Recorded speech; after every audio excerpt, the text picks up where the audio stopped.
Hey, what's up, fellas? It's Rodrigo here. Just wanted to come in here, give you guys a quick shout out. Let you guys know we're going to be starting in about like 50 minutes, something like that. I just got off the phone with Nick.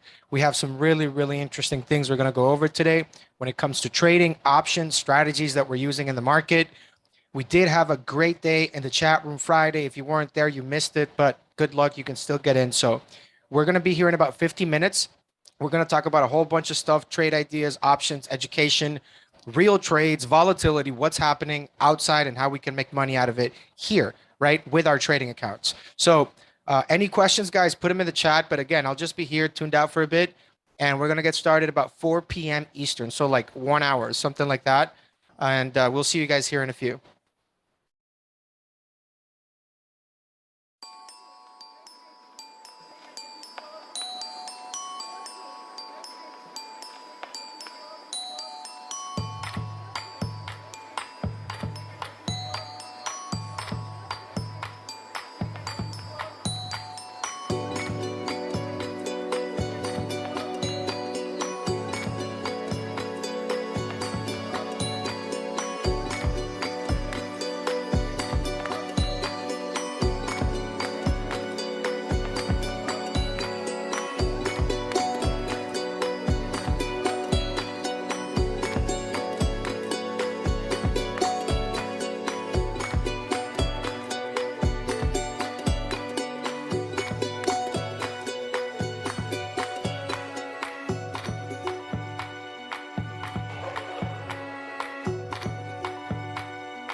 Run.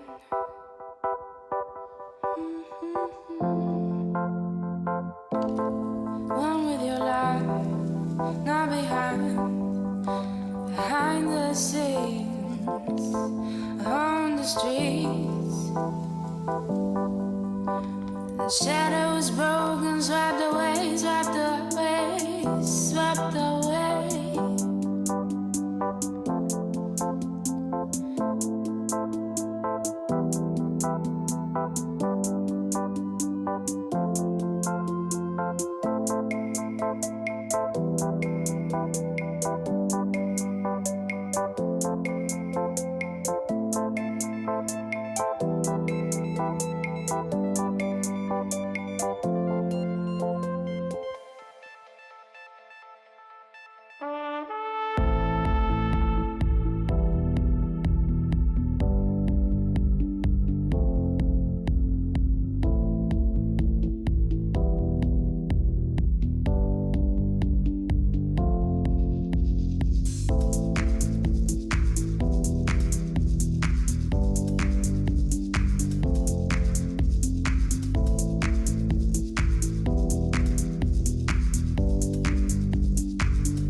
Run with your life, not behind the scenes, on the streets.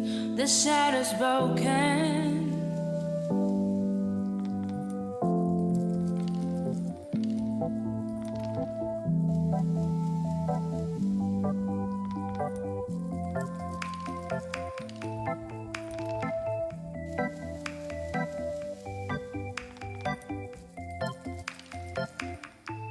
Downstairs, the animals are dancing.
it. Just your body and your head.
All right, everybody, welcome to the session here today. My name's Rodrigo. I'm going to be here with you and with Nic Chahine, lead trader from the Benzinga Options Inner Circle chat room. That's where we're trading all day, Monday to Friday. We have a live room. It's fun. You should check it out.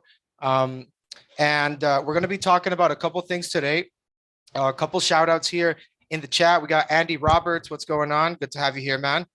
Baker, Carva, what's up? Anthony, Pinikin, Marco, Robert, Vishal, Shiram. All right, man. We got a couple members here too in the chat on the Zoom place, and it looks like the YouTube side as well. So, folks, we're going to be getting started here in a bit, but we'll be talking about a couple of setups here from with Nic Chahine. Right, we're going to be talking about trade ideas, education, technical analysis, sector scoping, setups for equities. We're going to talk about crypto as well, a little bit, buys and sells, charts, technicals, all that sort of stuff. That's what we're going to be looking at today. So I'm just going to share the chat room here really quick while we get Nic here in the session here, guys. 1 second.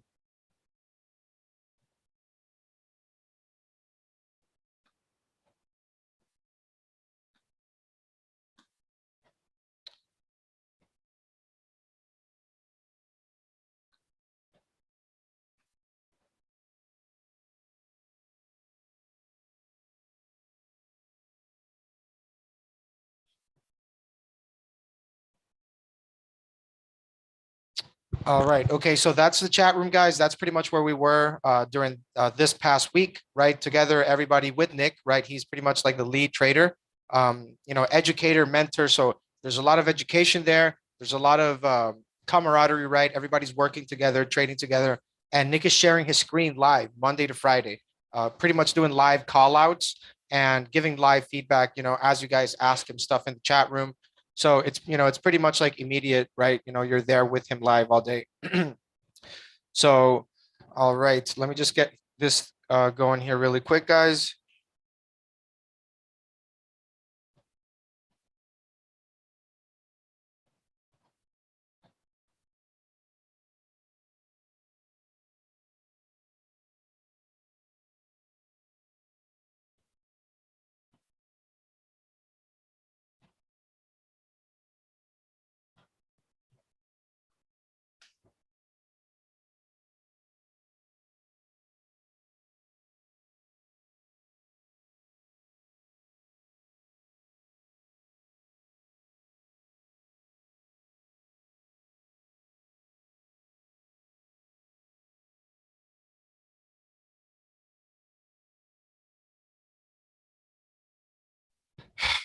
All right, folks. So yeah, there was a little technical difficulty, but no worries. We're gonna get this thing all ready, and hooked up. So in the chat, I need you guys to tell me when you are ready to start, right? So we put a timer and everything so that everybody can get, your stuff together. Make sure you got your pen, paper, and you're paying attention, right? We're gonna cover a lot of topics, trade ideas, and things like that. This is going to be very useful if you're new to trading or if you're already trading. This is going to be very useful for you. And also if you're trying to learn about what's happening and how you can make money out of the volatility that's happening out there, not just as a day trader, scalper, swing trader, but also if you're taking trades that are a little bit more, with credit put spreads, things like that, everything. That's pretty much Nic Chahine. So I believe we have him in the building. So without further ado, let's go ahead and rip it here. Let's go. All right. That's quite the introduction. Well, number one, let me just start off here by saying that, Nic, you saved me on Friday. So, and for those of the chat members that are here and everything, Friday was probably like one of the most, has there been is every day like that in the chat room, Nic? It's like intense. Every day is fun. Every day is full of information because we have almost 300 people, sometimes more. So the questions are left and right, and the interests are all over the place. So we're watching indices, we're watching obscure stocks, we're watching whatever 300 people want to watch, and we're trying to trade it. Right. And the thing is that it even helps for people that like for example, Friday when I was making a trade on the queues, and then I just popped in there to get your take on the whole thing. Where it's like, people can ask you questions about their own trades and things like that. Because I see the benefit of this, not just for new traders, Nic, that are out there trying to learn how to trade options without blowing up their account, but Yeah. also for advanced traders to really have a place where they can get some serious feedback, right? Some feedback worth listening to that can help you, make a trade, because the market's so crazy right now. It's you can't do this alone right now at this point. A community is the way, right? Yeah, the doing it alone is doing it the hard way. You don't have help.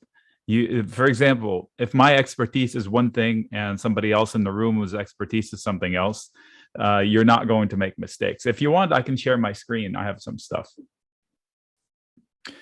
I can't share my camera for some reason. I think it's conflicting with something else that's streaming somewhere. So let me see here. Let me exit one thing. Maybe that'll help me do it. Yes. Okay, so I had something else on that was taking priority over the camera. All right. Let me see here. Yeah, doing it together as a group is way better, and it has better results. You were watching a few things, I was watching a few things, and 100 other people are watching other things. So I'm going to steal your screen and take it onto my screen. There we go. Share. All right. So let's start out by saying, okay, let's start out by saying that the way we handle things with our program, Benzinga and myself, we complement each other's strength.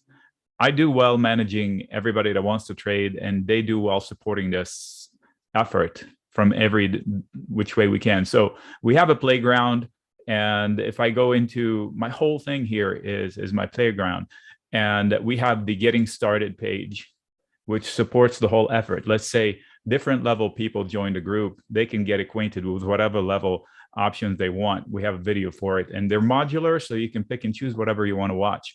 My efforts are to make sure that everybody does as best as they can while learning. So the goal is to learn as much as possible, including me. I'm learning new stuff every day. This year was pretty important because I added a few tools I didn't have before. So I had a few blind spots that are no longer there. So now that knowledge translates into better write-ups, better guidance. So the whole group gets better at it. The live room, which was also what we added most recently, is yielding the most awesome results. I can walk you through a few of them. It's just incredible. The absolute, it's so rewarding to see it work immediately.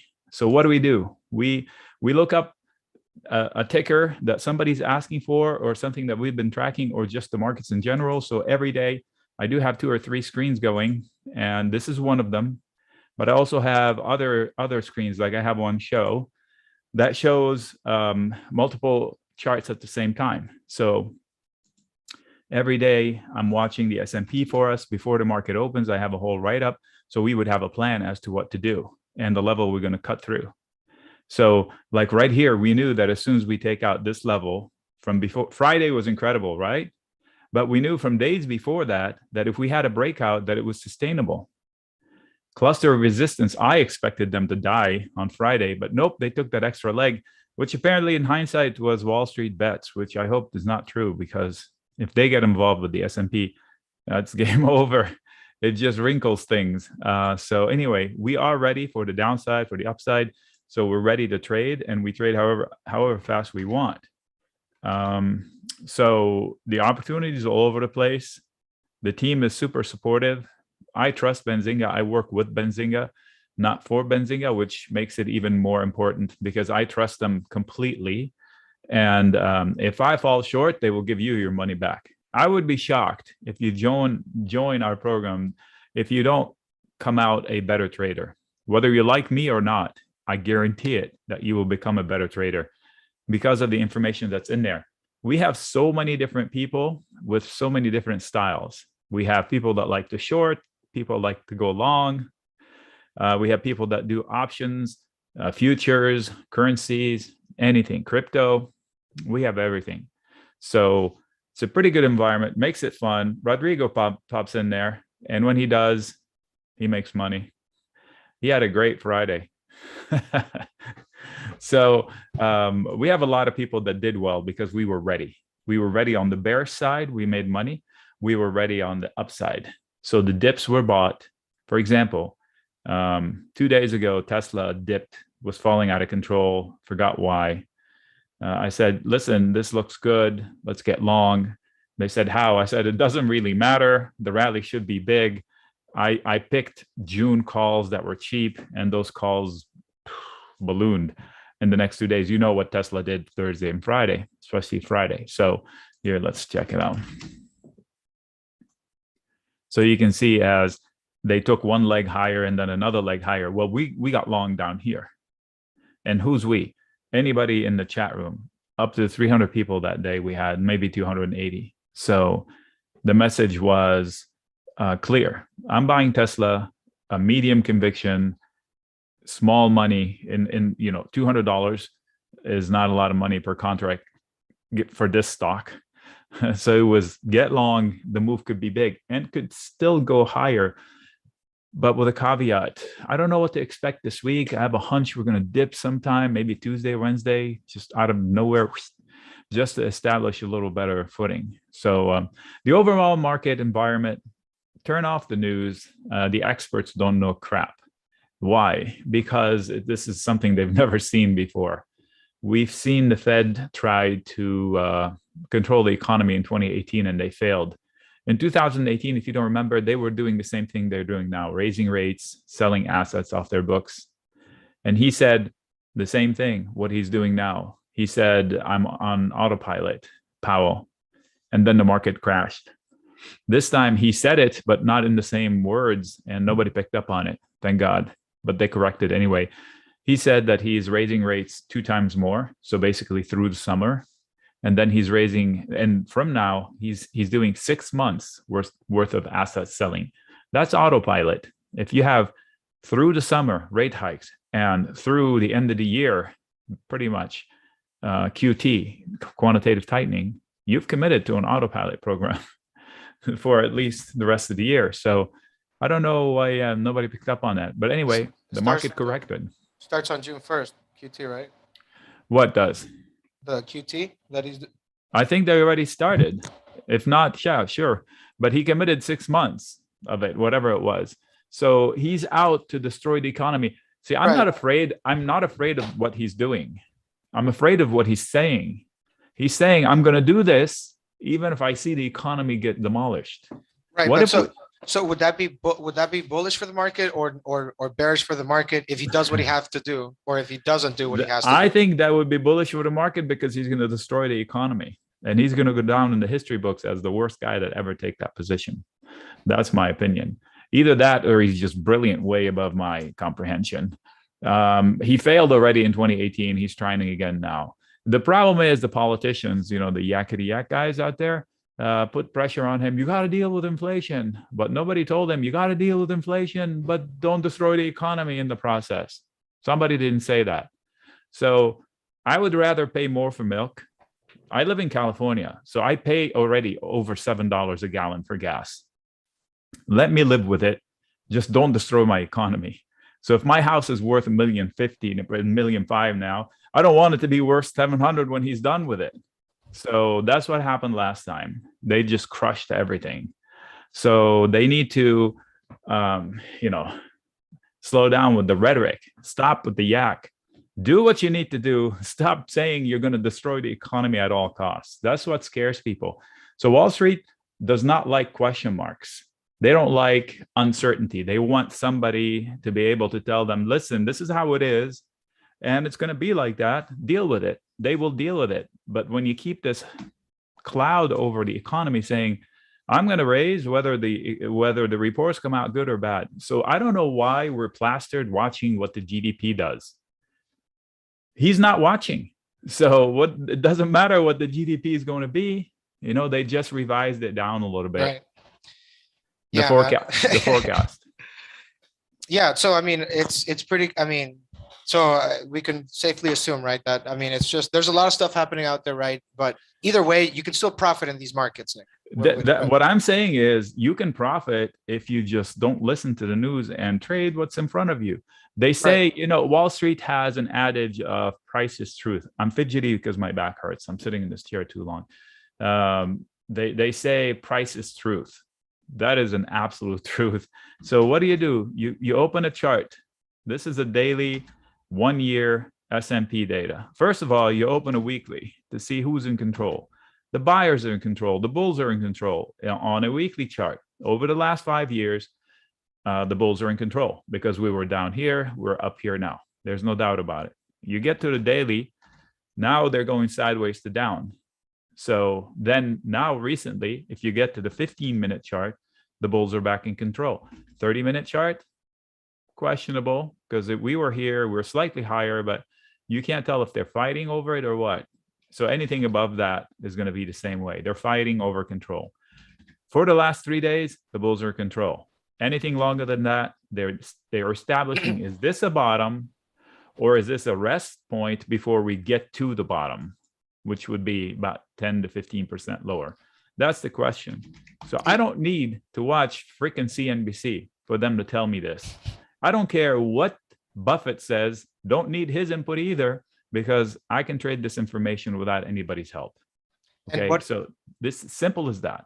Ignore the news, do your own homework, go with the facts. The facts are this chart.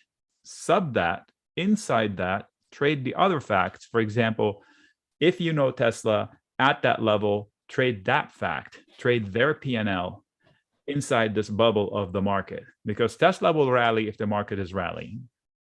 Facebook, Amazon, all of these guys will rally if the markets are not falling. What do you think about Bitcoin? Because I didn't see Bitcoin rally. I think it missed out.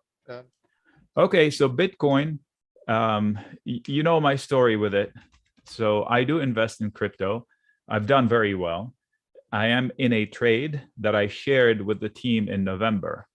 So in November, I sent out a write-up with a video saying it's going to 20 if it loses 45 plus or minus. It went to 25.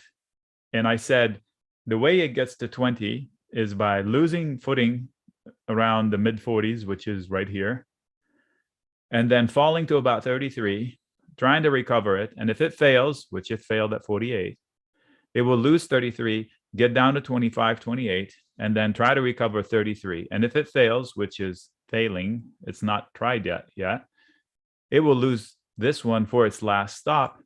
So what do? I said, I want to buy here one batch of 3. I want to buy here another batch, which I did. And I would end up buying a lot more down at the goal of 20 to 19. That number is the breakout. Remember the all-time high, and then it crashed. It took it a long time. And then in 2020, it just took off from it. Well, they never went back to it. It'd be great if they just go back to it. So that's my goal with crypto. So if I'm not long crypto, I can buy 1/3 of my position right now, or half, or 40%. Buy some. And which ones to buy? I would buy Bitcoin, because then you don't have to guess. I would buy Ethereum, because anything you do with crypto, you're going to probably pay by Ethereum. So the coin is ETH. You buy some of that. Solana is a competitor to Ethereum. So those 3 are good. I used to say CRO because of crypto.com, but there's some question marks around that. And I used to hold some stablecoin USDC that paid me 10%, but the government changed the rules and now I can't collect 10%. So now it's down to 3%. So I don't recommend that anymore. So, crypto is tradable. This is step 2 of 3. There's a stock, Ulta. They reported really good earnings and they increased their forward-year guidance for the year. I don't know. It's like the makeup company. I don't know what's behind. What do you think is behind that? Look at that. I was looking at stocks today. I used to trade Ulta a lot. Until I said, screw it. I'm never touching it again, because I have a handful of stocks like that. For me personally, I still can advise on the charts, but so Ulta options are pretty bad to fills, even when I nail it. Like the straw that broke the camel's back, as they say. I sold puts, which is a bullish position, perfectly. and then it rallied like this. And I went to book my win. I couldn't book my win at the value that it should. I had to give up a whole bunch of profits for them to quote fill me, for me to close my position. I said, I don't need this headache because I can do the same with other tickers that are easier to trade. So I haven't traded in a couple of years. However, if you bring me a chart that looks like that, my answer would be very, very simple. I even have a shortcut for it. Wait, why? My machine is broken. Anyway, it is not an obvious entry point. So this is not an obvious entry point. What does that mean? If you've waited to get long and this is what makes you get long, I think you're destined to chase.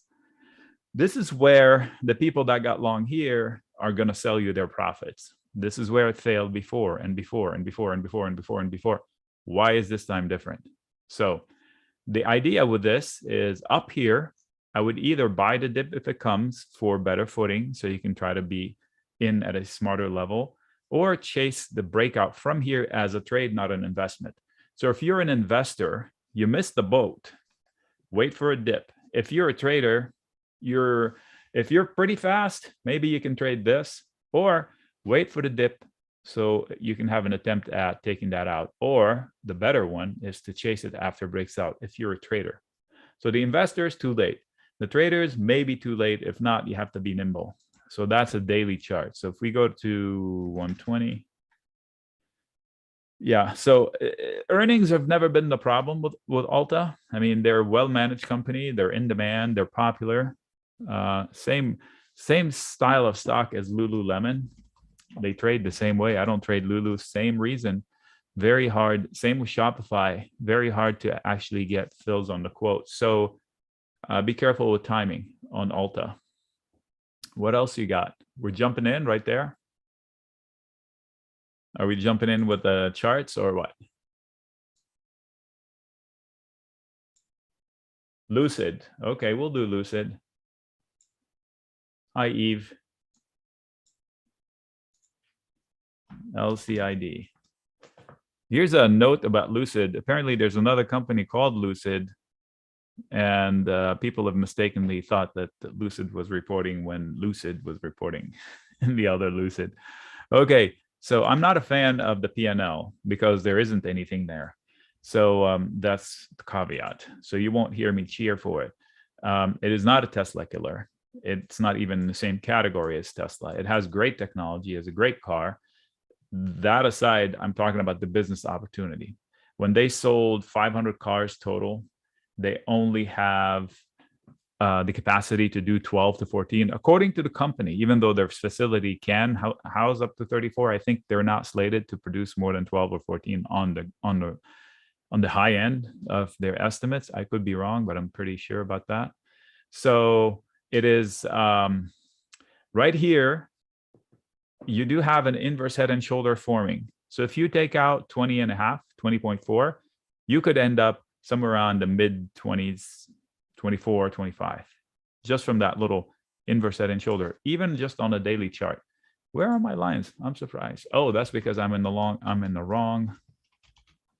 wrong spot. There we go. Let's go LCID. Like, I thought I had lines. If I go to a daily, you'll see a lot of lines. So we'll go to here. Those are my guesses on earnings. They were pretty good. Okay, so we had support here. That worked. Now I can say, okay, we have support here as well. That's proven from that last bounce. And here was my plan for it. This was my plan from here. We're at my upper end of the target. So this is tough resistance, but we do have a breakout line. I think the breakout is right here, and I'm going to put an alert. Clearing. Tough fail on, when was that?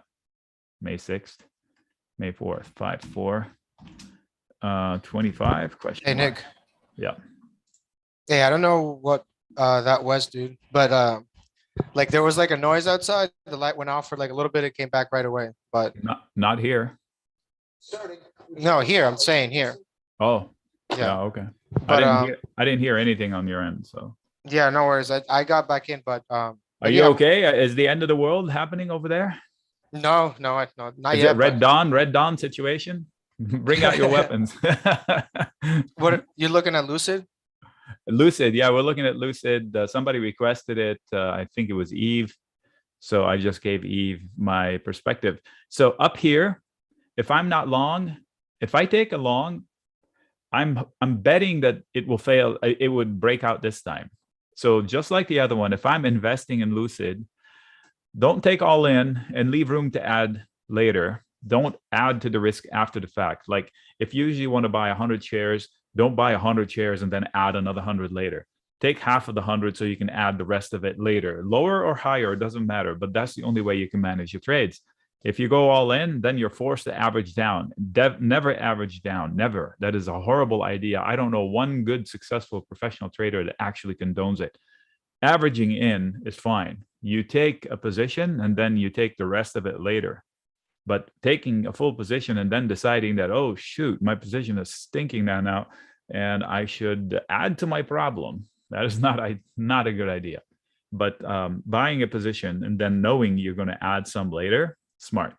Okay, from here, I would wait for the breakout and chase it. If not, I would sell a put spread maybe if I anticipate the breakout to come. This way, I don't need a rally to win. And if a rally breaks out, then I'll chase it. See, the same setup was here too, and it failed before. So we were correct with everything. Now I just followed the trails. The trail says support, support, support. The bulls are trying to make a run at it. They have a couple of prior big failure, many. So they should encounter some resistance. Management can give us some good news. I doubt it, but they can. Upstart, easy. I bought it at 35 or 36, bought shares. I rarely do that. But a stock that was at 400, a stock that grows this fast, and most importantly, a stock that, let me do a quiz. Let me do a quiz. Do you know why it fell here? Tell me if you know.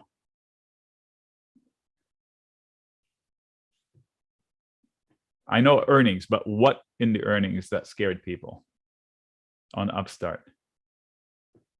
I'll give you another 10 seconds before I jump in and answer my own question. You'd think that the earnings stunk. They didn't. Did you know that this company that fell 60% on earnings? Yes, Sandeep, smart. I did not expect that. Are you in my group already, Sandeep? Is this my Sandeep? So, yeah, it grew business 150% more, actually 157, I think. The company grew 157%, and the stock fell 60%. It was a no-brainer for me. Buy it. I just bought the stock. In my group, there are people that bought it for like 29 and 27 or 28, whatever the low was. I wasn't so lucky. I got in at 36, but it went to 50 something twice. So from here, buy the dip. That's what I would do. Any dip below 40, I'd be interested in getting long. I'm still holding shares. Any rally above 54, 55, like into the gap, I would be long because it's going to go pretty quickly. This is the kind of stock that can do it. However, it does need the whole market to work with it. So it cannot do its thing if the S&P is correcting. This week, there might be a little dip. This week, there might be a little dip. Why? Because that's what they told me in the chat room. No, I'm just kidding, because that's what I told them in the chat room. Speaking of chat room, I earlier said some good things happen. So this is the think Discord, less noise. Okay, think Discord, less noise. This is the chat room from Benzinga's Inner Circle. So they built this for us. They're still improving on it, but it works well. I have a place where nobody can post but me. This way, my posts don't scroll off the screen. I told you, Discord, less noise. This is where you can say whatever you want on that day.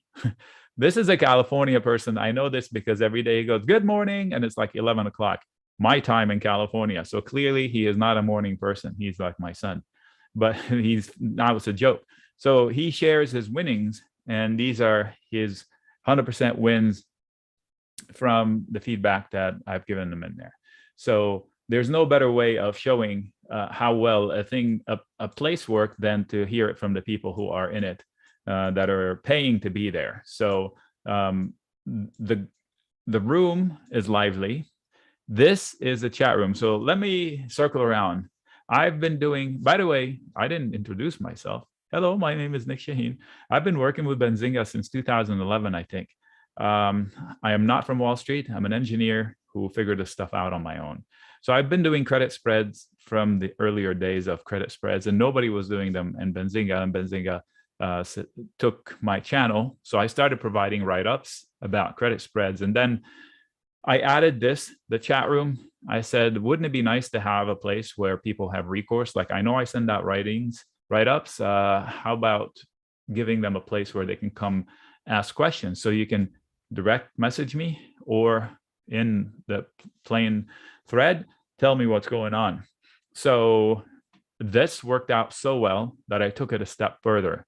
Now I have this, but I also have another layer, which is this, which is a live room where we have had 318. The highest I've seen on that day was 286. This was after the market closed, and there were 178. So what happens there? This is a chat room, 295, where I'm live sharing. You can see my screen. You can see the people here. That's all of them. So this was early May. When was this? This was last week. This was earlier than that. And what happens there? Whoa, what doesn't happen? First of all, it's live. I'm speaking into a mic. You're watching my screen all day. I promise. I'm stuck to my chair, committed to educating us all day. And along the way, providing some pretty big home runs that are instant gratification. How do we do that? We track the intraday action down to the 15-second level. So this is the S&P. So I go down, but before the day opens, I share a whole write-up about what the lines I think are going to play out for the day. And then throughout the day, I open these lines and I start adding to them. It depends on how the price action is going, and to see if we can like trade this breakout. And we did, and trade this breakdown. I did with, I thought we would dip into the close. So I bought 40 cents worth of calls that never materialized. So I had a loss, a small, tiny loss, but the gains throughout the week were phenomenal. And I'll show you a couple examples for the fast traders. What if you're not a fast trader? Can you still jump in? Absolutely. I get about 50 questions a day, like the Lucid from Eve question, like the Upstart from Robert. So Eve or Robert, if they're in the room and they're slow traders, not an insult, I am a slow trader. If they prefer trading slowly, how about that? They can ask me strategy questions for any time frame, and we answer it. Everything we say here applies to any time frame. So this rule would have applied, this opportunity would have happened if this was a 5-minute chart like this is, or a 1-month chart. Same concept. Nick, you also have that the Sunday session for 2 hours with the members, right? Right. So today, the reason I was late is because I was doing homework for the group. So this was a holiday. This is a holiday for the US. So I said, I'm giving you a break, but I'm not giving myself a break. So I sent the form out. I said, tell me all the tickers you wanted to discuss in Sunday, today, this morning, and I will do the homework, and I'll do the video, and I'll share it, and you guys can. So I'll do the homework. You take the day off. And then I'll share. I am sharing it right now. I'm halfway done. I still about have 80, maybe 60 charts to go through. We'll see. So there's plenty of content and value. If you don't see it, I failed to point it out. So first, you're going to get 2 write-ups from me a day. One of them is going to be a video, 15-minute long video with an opportunity to trade slowly. Second, you have the chat room where you can come in and say, I got this, I don't get it, I don't understand this, what is that, what is this? A place where you can actually converse with me, and that's open 24/7. I won't answer you immediately. As soon as I see it, I'll answer it. Also, you have the live trading room, which I just showed you, which is all of these whips, not these situations. Yeah. And you also have the Sunday sessions. If you miss the weekly intro and you just want to participate live and talk to me live, you can join me Sunday mornings at 10 o'clock Eastern. And Sunday night, I do a video. Tomorrow, I'll do this video for this week because we're off on Monday. So Sunday night, I send out the strategy video for the week. And I'm going to be bringing back my iron condors, which are about 6 or 8 major ticker iron condors for the week. So those were, if you don't know what those are, we'll take a look at them in a little bit. But they basically are self-hedged setups, trades that create income out of a specific scenario on a specific ticker for a very short period of time. They can be done at any time frame, but the ones I'm sharing are going to be weeklies. Did you know the SPX now has daily expiration? So you can have an expiration contract every day. You can. That's really interesting, Nick, because a lot of people like to day trade options instead of just day trading stocks. But the something I do want to really mention really quick, Nick, is that you do provide a lot of it. I know, we're trading live the whole day, and it's great for people that want to kind of learn as they go too. But you provide so much education with every trade because you're always explaining it from the technicals, the macro, the micro. There's a lot more than just options here. I am all about education. The rest is secondary, comes with the territory. Because we're here learning, hey, what about this trade? Yep, it works. Here's how I would do it.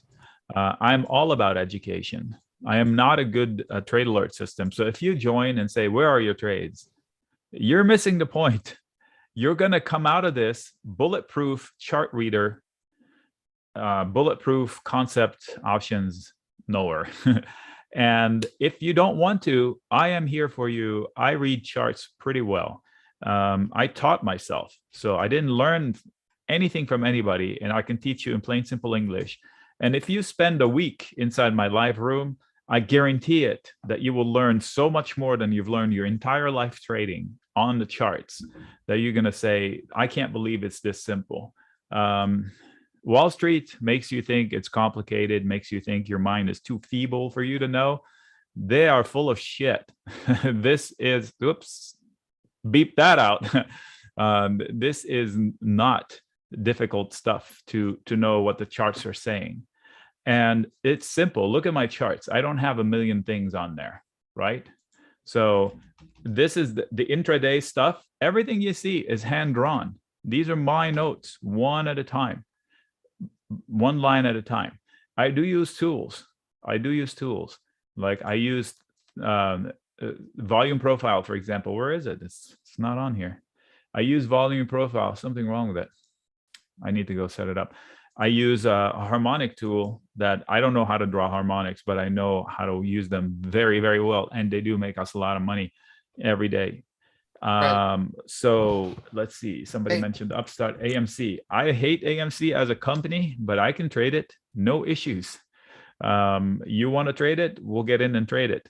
Now, if you're buying AMC here, you clearly have more information from Reddit than I do. This is a prior fail. If they take this out, they could get to 18. My take, AMC needs to recover those big failing points. Otherwise, every spike is a reason to short it. So fundamentally, the company needs to lay out the plan beyond showing movies. I don't think they can make it showing movies. And it's not my opinion. Look at their P&L. It's in shambles. They're going out of business slowly if they don't change their business model. Right. Really quick here, Nick. I'm getting a lot of emails about the chat room and a couple of things, so I'm just going to take a minute here to just go over this really quick. Again, these are questions from you guys. We have about 200-300 people here watching, so thanks for sending these in. So are the sessions on Sundays recorded? Yes, they're all recorded. They're posted there by Nick in the chat room. Does everybody that joined get a free laptop? Yes. If you still see a laptop in the checkout, that means that we still have a laptop there. Just for new traders or just for advanced traders? Well, both, really. We have new traders being helped by advanced traders and by Nick. So everybody kind of gets that benefit together. What is the chat room schedule? That's Monday to Friday, 9 to 5, and Sundays, 10 a.m. Eastern till noon. Those are the Sunday sessions. Let's see, is there a money back guarantee? There's a 7-day money back guarantee, and the price at renewal is going to be the same as this one that you paid today, 70% off. It's only for Memorial Day. So just keep that in mind, guys. But that covers everything. Most of the questions, at least that I got, unless you want to add in anything there about the trading schedule or anything there, Nick. No, but I was reading through the chat room. What was that? Something slammed in my house. Okay, so somebody was asking about Lulu's earnings. So you saw I had a target down here. They avoided the target miraculously. Did they report already? Okay, so the reaction to the earnings has nothing to do with the quality of the earnings.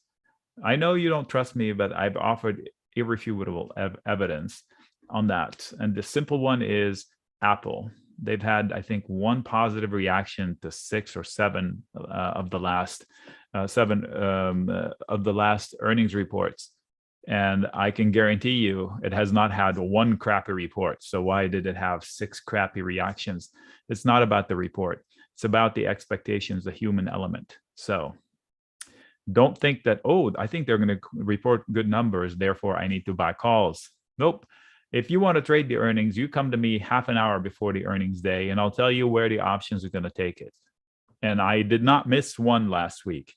I don't claim to be bulletproof on it. In other words, I don't lay big money on it because it's still a lot of guessing. But so far, my guesses have been really well educated guesses, and it's based on where the options are. So I just look at where the market makers think it's going to go and tell you, and they usually win. So more often than not. Lulu into earnings. We'll discuss it. This is not an obvious entry for Lulu. This is them popping back up to they fell through a hole and they're trying to recover the hole.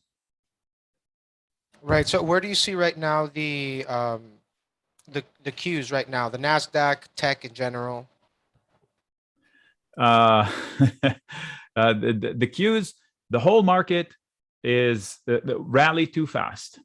I had a target on the SPY 421 2 days ago before the rally, and too much of it came too fast. This was target 1, this was target 2. I thought they would get to 408. I'm answering in SPY terms because I know the numbers inside and out. The Q will follow in kind. 408 and 410, 411 should have been pretty tough spots. Okay, they didn't. They just sliced right through them. I cannot stand action like this. This is a stupid way of giving the sellers, the bears, whoever, reason to come back and smack everybody down. In other words, if you're this reminds me of the rally from the summer of 2020, where the Reddit apes are in control and they're just horrible traders, but they just muscle everything one way or another. It becomes a no touch for me until they settle down. But 421 was my target. So QQQ will rise into its resistance, which should be between 314 and 320. So they should have slowed down here. They didn't. The best thing that can happen this week, a dip in the Qs to come down to 295, something like that. On the SPY, a dip towards 404, if not 398, 396. If it does that, people are going to panic out, start picking up longs, because this was a pretty tough test. So the support there will hold. Just catch it on the way down into support where everybody else is freaking out. Get long if you missed it. Chasing up here, yeah, it could work, but if you're a fast trader. If you're a slowpoke and you grab a whole bunch of calls and then you have a couple of dips, your calls are toast, and then you walk away from it. So, and what about like energy right now? It seems to keep on ripping, and I mean that just overall, where do you think we're going with energy? We're going to see energy is a manipulated product. So the price for oil is 100% manipulated by rhetoric, by actions. The people that control the price of oil are OPEC and the White House, and they're both rigging the game. So the White House has rules against what OPEC does. In other words, OPEC could not exist legally inside the United States. It'd be an illegal entity because their job is to monitor flow of supply in order to dictate price. who gets to make what and who gets to pay how much. The White House is playing the same game blatantly now. They stop pumping and they go grovel to borrow and beg people. I find it funny that the White House is asking other countries like Saudi Arabia to pump more. If you're about fixing the world, does it matter if the pollution comes from there or from here? I don't get this, the logic. I would not get long oil companies right here. I would trade them, but I would not invest in them. In other words, if my mother, who's about 90, says, hey, I want to invest in Chevron, I say, Mom, that is not a right time to invest in Chevron because it's a rigged game. We don't know where the riggers want to take it eventually. How long will the White House let gas prices rise before they say, we got to fix this? And they can fix it. We don't have an oil problem. We have an oil policy problem. That's it. Because with a snap of a finger and a couple of actions thereafter, they can bring the oil back down to 50 if they wanted to, but they need to want to. They will want to, from what price? So you can trade oil. I don't think you should invest in oil companies. So I'm short Oxy long-term. I'm long Oxy short-term. So I'm taking advantage of that. I'm selling puts, and then I own puts way out there. I've made money. I've lost some money, but the losses, I've cashed in the monies I made, and the loss I have is on paper, and it can be there. But meanwhile, I'm making money short-term. So I'm not like, and it's a small position. It's just picking a fight. I just don't understand it and don't see it continuing too far. But so far, those who are trading oil are making money if they know what they're doing. So this is a daily chart of Chevron. Yeah, and I was talking from a trading perspective, how would we be able to trade something? So from a trading perspective, this is a monthly chart of Chevron. This is, if you want to get technical, this red thing here, it's called a crab. It's a harmonic setup. This is not a reason to go short oil. It just says, technically, sometimes here, there should be an entry for a short position that will bring it back to 128. It doesn't say it's going to 128 right now, go short it. It just says start looking for other reasons to corroborate the evidence of that happening. Because according to the math and history of all trading, this happens when these relationships happen. So this is where you go into start looking at RSI, start looking at MACD, whatever you use in order to give you levels. In this case, I don't have anything. No internals are weak on this level. So if you know something else that you can track on the monthly reminder that this is a full month worth of trading. So this trade will end when Tuesday, whenever is the 1st. So this is the idea of just staying agnostic emotions. Every time I post a bearish trade on an oil or say these words I just said, I get bombarded with hate. It's like I cuss their mom or something. Hey, these are ticks on a chart.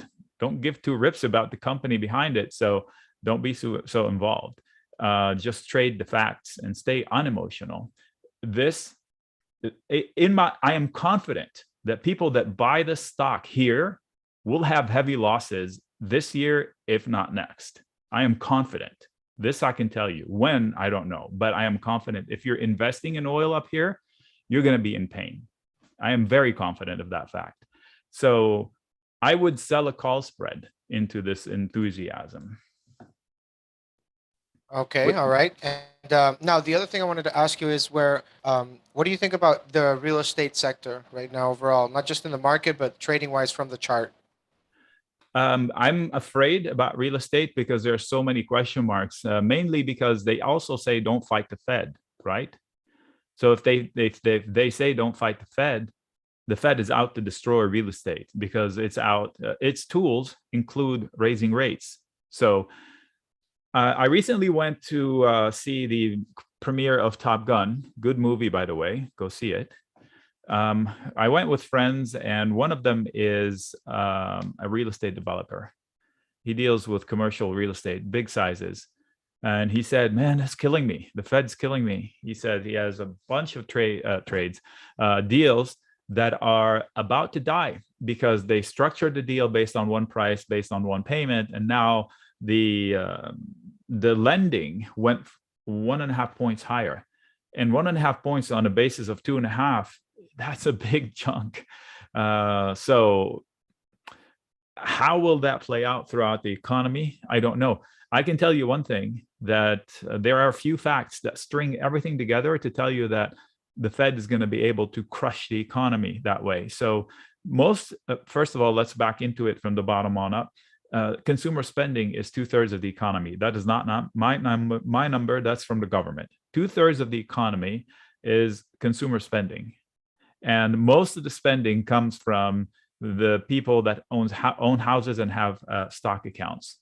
So if you just destroyed the stock accounts and next you're going to destroy the houses, nobody's going to spend anything. So spending is going to go whoop, and then the consumer, which is 2/3 of the economy, is going to go whoop. 2/3 of the economy is going to shrink drastically. So the GDP number, if that's correct, is going to shock people. We'll see what it comes out. And if it does, will Powell still say what he wants to say? I'm out here to destroy the economy. My guess is that he already sees the weakness and he's going to soften his tone. He's probably going to say something like, we're done for now. We'll evaluate after July. So don't be surprised if the worst case scenario unfolds, that he will go in and start cutting rates again. He did it in 2018. He was raising rates. He was doing asset sales. And then he saw whatever he saw in, I think, December. And he said, okay, we'll restart the economy again. We will do another QE. We'll see what happens. Right. Yeah. Okay. There's a lot. I see Sandeep is asking me a whole bunch of questions. Sandeep sounds like he's long and worried about his position. So I'm going to answer it. Is this the bottom? Hell no. We have no evidence if this is the bottom. This is a stop. Like they say, every day I remind my team that the sellers are in charge. What does that mean? The machines are programmed to sell rallies. Look at it. It's not an opinion. It's a fact. Here's a rally. It's sold. Rally, sold. Rally, sold. Rally. Will they sell it? Every day I say they're selling rallies. Therefore, I should be programmed to sell a rally. And then we get a day like Friday, which is completely ridiculous. Are we done selling the rallies? Hell no. All that happened was just a rally that was bigger than it should be. So look at it. Are they selling rallies? You can answer it. The answer is yes. Rally sold, rally sold, rally sold. You can make a song. Rally sold, rally sold, question mark. On the 2 hours, it's still selling rallies. On the 1 hour, they're still selling rallies. 1, 2, 3, 4, 5. This one extending farther than it should have, but they're still selling. If I go to the 30-minute, okay, they're not selling rallies. They're buying dips. Dips bought. So shorter term, they're done selling rallies, but now we have to deal with what kind of, look at this. What was that? So how will they take these out? So I'm going to put a trigger here. Major 30-minute hurdle. What does that mean? If they take it out with force, the result upside would be probably the highs. Yes, I'm the guy that says we can still make all-time highs this year. Nobody's listening yet, but it will happen. So it may happen. So here's what I want to see. This is what I want to see. A dip next week. Ignore all the lines. Those are short-term lines for me to help my people. And then they come back to the failure from Friday. Boop, get to here, right? That's target 2 on my big picture. You take that out after another dip, and then you will have the opportunity to do this, and that will get you up there. So I'm not done with this rally. I just need a better base. I hate this. I hate the fact that they cut through this like it wasn't there, left a gap here, a million gaps lower. It's just not the proper way of a breaking out. Drop, establish footing here, come back, take out the failure from Friday, come repeat the process here. Then you will have an inverse head and shoulders whose target is somewhere around the 470 with a lot of resistance in the way. What's wrong with that? That's the proper way of getting back to greens. So we're not done selling rallies, not yet. Now, on the short term, we are buying dips like this one. Dip bought, dip bought. we need a dip to buy it. Let the dip happen before we climb to the moon, and then the dip will be a crash. So one step at a time. And there is a thing to be done on any chart at any point in time. In other words, I feel I get this feeling of haste. What about this? What about that? Can I buy now? Can I buy now? It's like the FOMO urge. And I've said it before, FOMO is an innate feeling. We all have it, but we should resist it in investing because its job is to keep us alive.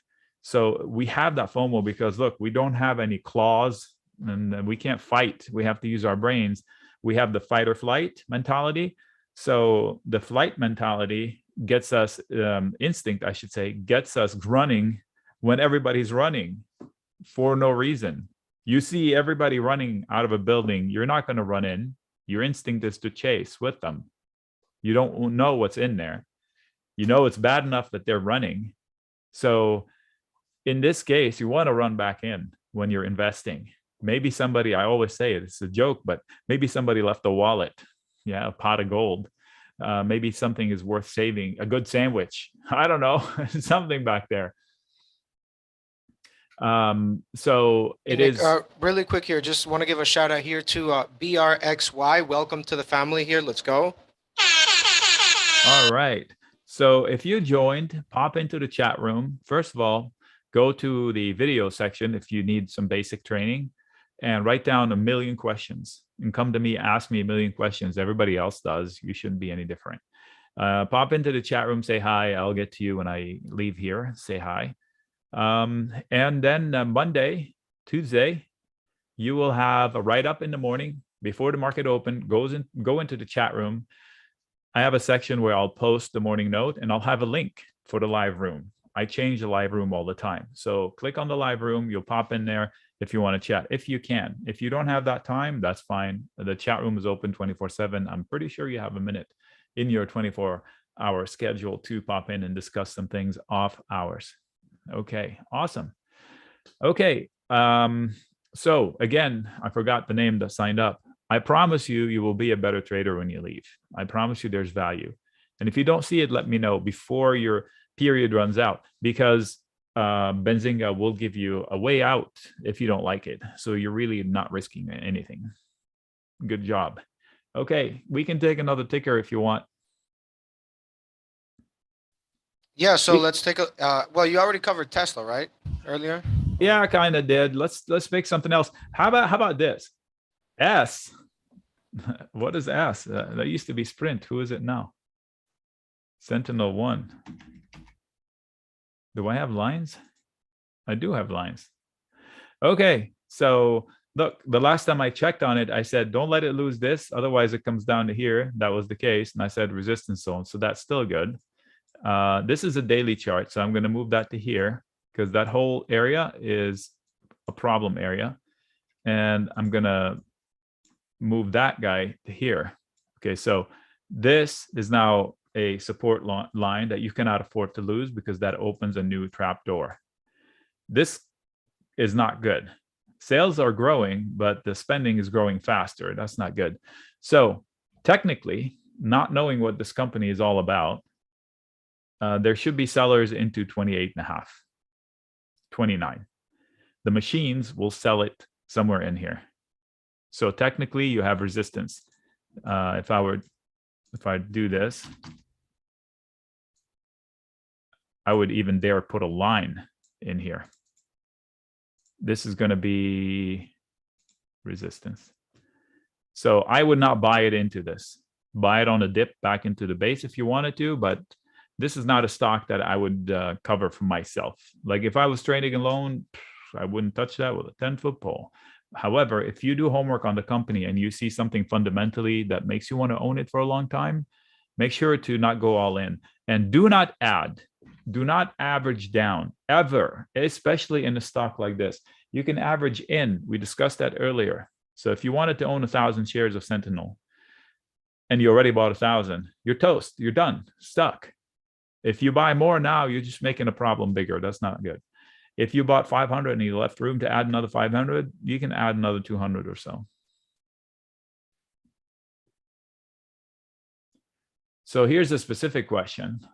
Given the SPY will rally at some point in the near future, you mean more than the 10% that just rallied in 2 days? What options would I recommend in terms of length of contract?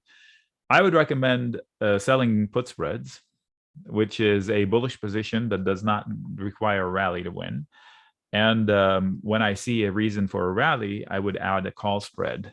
As far as timing is concerned, that depends on you.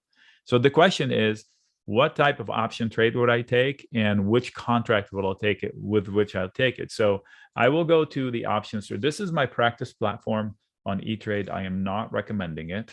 I'm just using it for demonstration purposes. So the question is, this is the S&P. By the way, how many people here put a number 1 if you've never seen options before? Give me an idea of how many people here don't know anything about options to see what level of a 1. Okay, Andy. Andy's the brave one. Andy says, I know nothing. We got Robert, we got Hazel. Everybody's brave now. Come on, say it, Saeed. We've got a couple of Saeeds in our group. We would like a third one. Come on. More? That's it? 4 people? No. Limited. Okay, Bob. All right. So the idea is, thanks for speaking up, you brave ones. The idea is get you a deal. Buddy, okay, let's speak. How much are you charging today, Rodrigo? What's the sign-up fee? For Memorial Day, it's 70% off, so it's $17.82 for the year. $17.82. So let's round to 1,800. How many weekdays are there in the year? Anybody know that number offhand? 52. 52? No, 52 yeah. weeks. 52 weeks, right? Okay, let's divide it by 52 weeks. $34 a week. This is a college that's open for you, Your Highness, to come in and ask a question every day, all year long, for $34 a week or whatever that number was. That's a deal already. That's what I did Friday. That's a deal already. That's a deal already. How about if I tell you every day you have the chance to pay for the whole year in one trade? Will that make it sweeter? I mean, it doesn't get cheaper than that. If that is not enough money, if that is too much money for you to commit to learning a craft for a lifetime, I don't think you're serious about trading. That's my my assessment. I wish I had something like this. I wish I had something like this. With the programs that I saw when I was starting out were like $4.99 a month and $3.50 a month, nothing lower for something, just a trade alert. There was no, I'm with you every day, 8 hours a day. How much my time is worth? Definitely not $1,700 a year. If I was in charge of this pricing, this would be like thousands a month, because my life is gone. I'm here for you every day, all day. So I would price it thousands a month, and I would just deal with a handful of people. But we're making it available for everybody. So value is there. I am confident. So it's a deal already. Besides, they're throwing in other things on top of it. Okay, the question was which I'll tell you which ones I wouldn't buy. How about that? So let's go with a different ticker than SPY, because SPY has like every 2 days there's one. Okay, Shandu, it's not about the alerts, okay? But I will answer your question because I think I know what you mean. If you're in the room with me, in the live room, there are some stuff we trade there that I cannot write up and send to the people that are not there. They're just in and out, in and out, in and out. So those are bonus. Those are bonus. The ones I write up, they go with a 15-minute video. So they're never a fast trade, but they can yield results fast. Example, early May, one of them, it just stuck in my head. Early May, I did homework. I said, Verizon, I want to get long. That's right there in here. I said, I want to get long. I did a video, 15 minutes. Here's why. Here's how. And I shared the trade. Boom. So the trades I share have that style in it. I see value, I see this, I see that. Here's how I would do it this way, that way, and that way. Every trade video I share has, okay, I can buy shares, I can buy calls, I can buy call spreads, I can sell puts, I can sell put spreads. And where do I get out? What's my exit point? Which one do I like? And I leave it up to you to choose which one you want. This is not a trade alert service.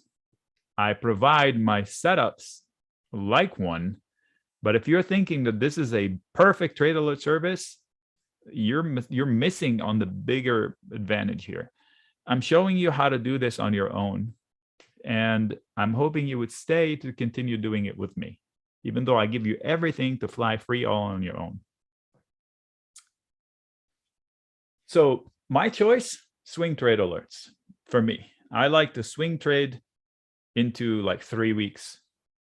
I'm too busy to manage these in and out. So that's my style. And I tend to share, this is one of them that just popped into my head. Other things, I had one here.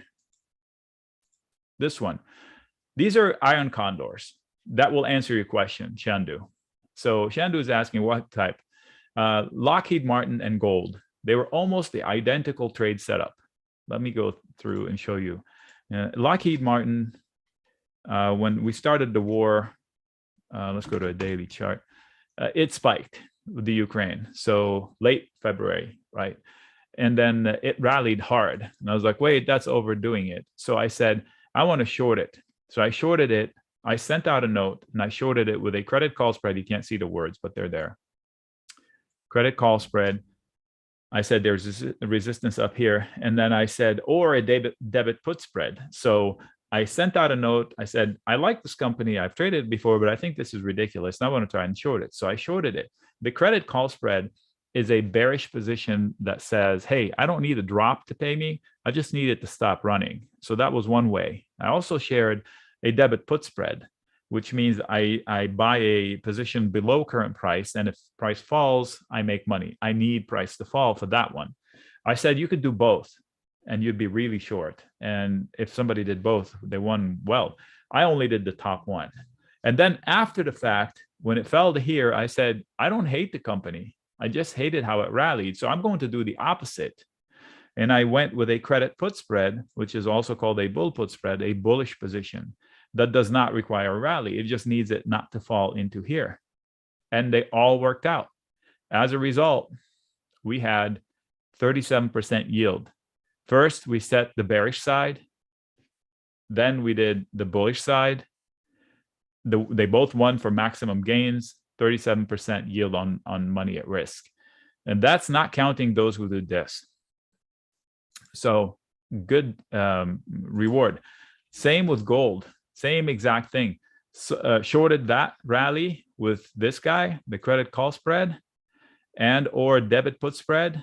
And after the drop, sold the credit put spread to make those, by the way, are at Iron Condor after the fact. I didn't do them ahead of time. I did it after the fact. So this one yielded also 40% or more. Then I did a few other AMD Iron Condors because somebody asked about them.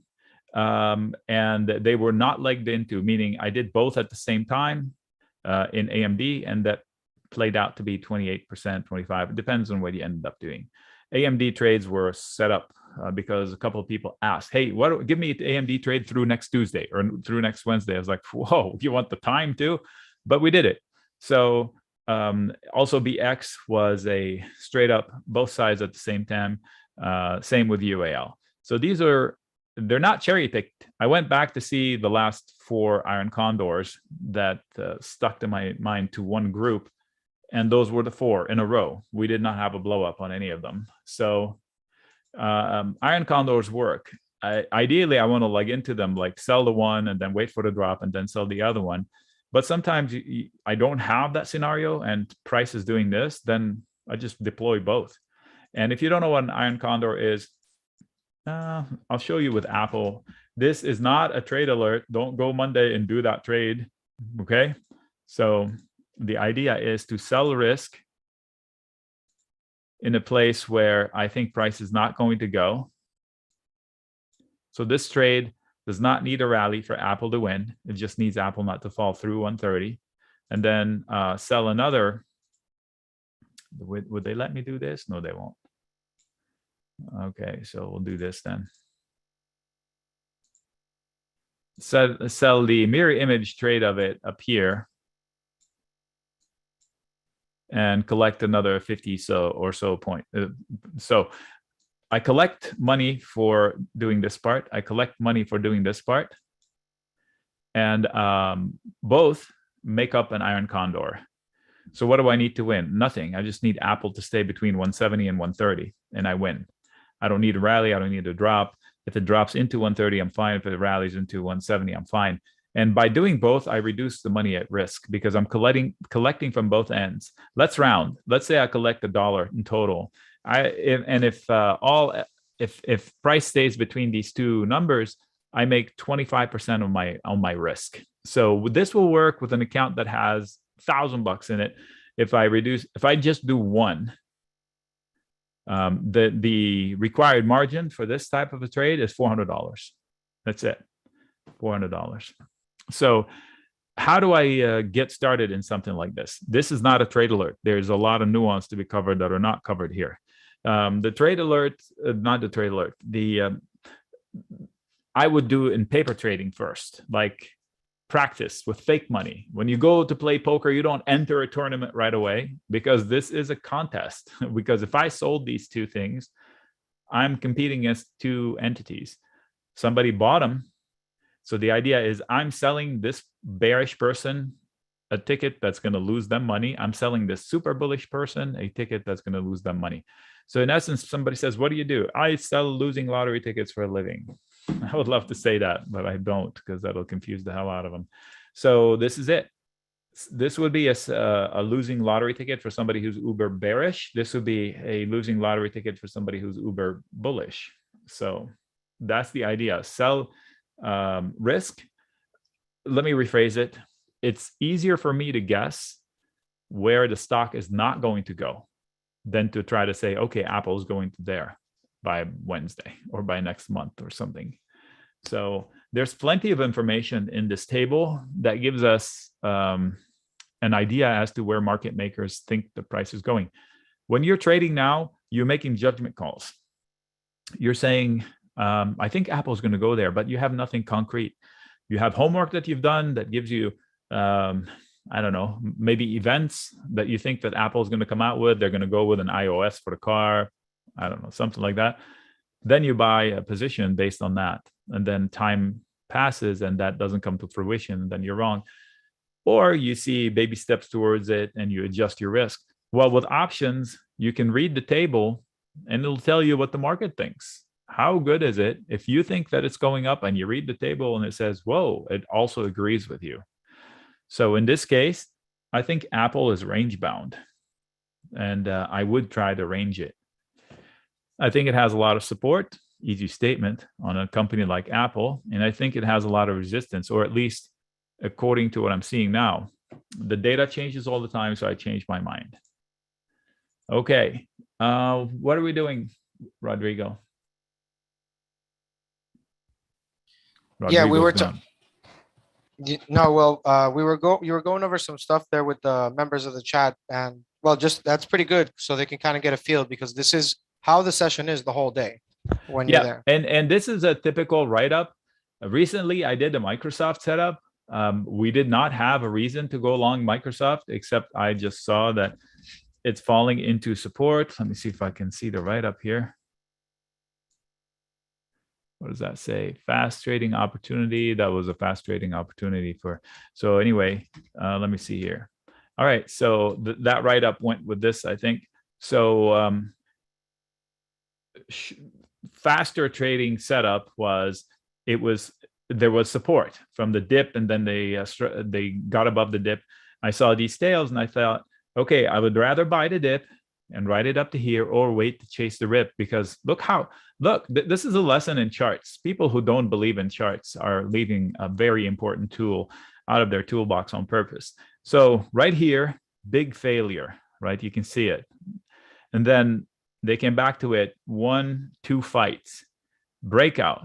come back, touch it like to the penny, and take off. So that's a proper breakout.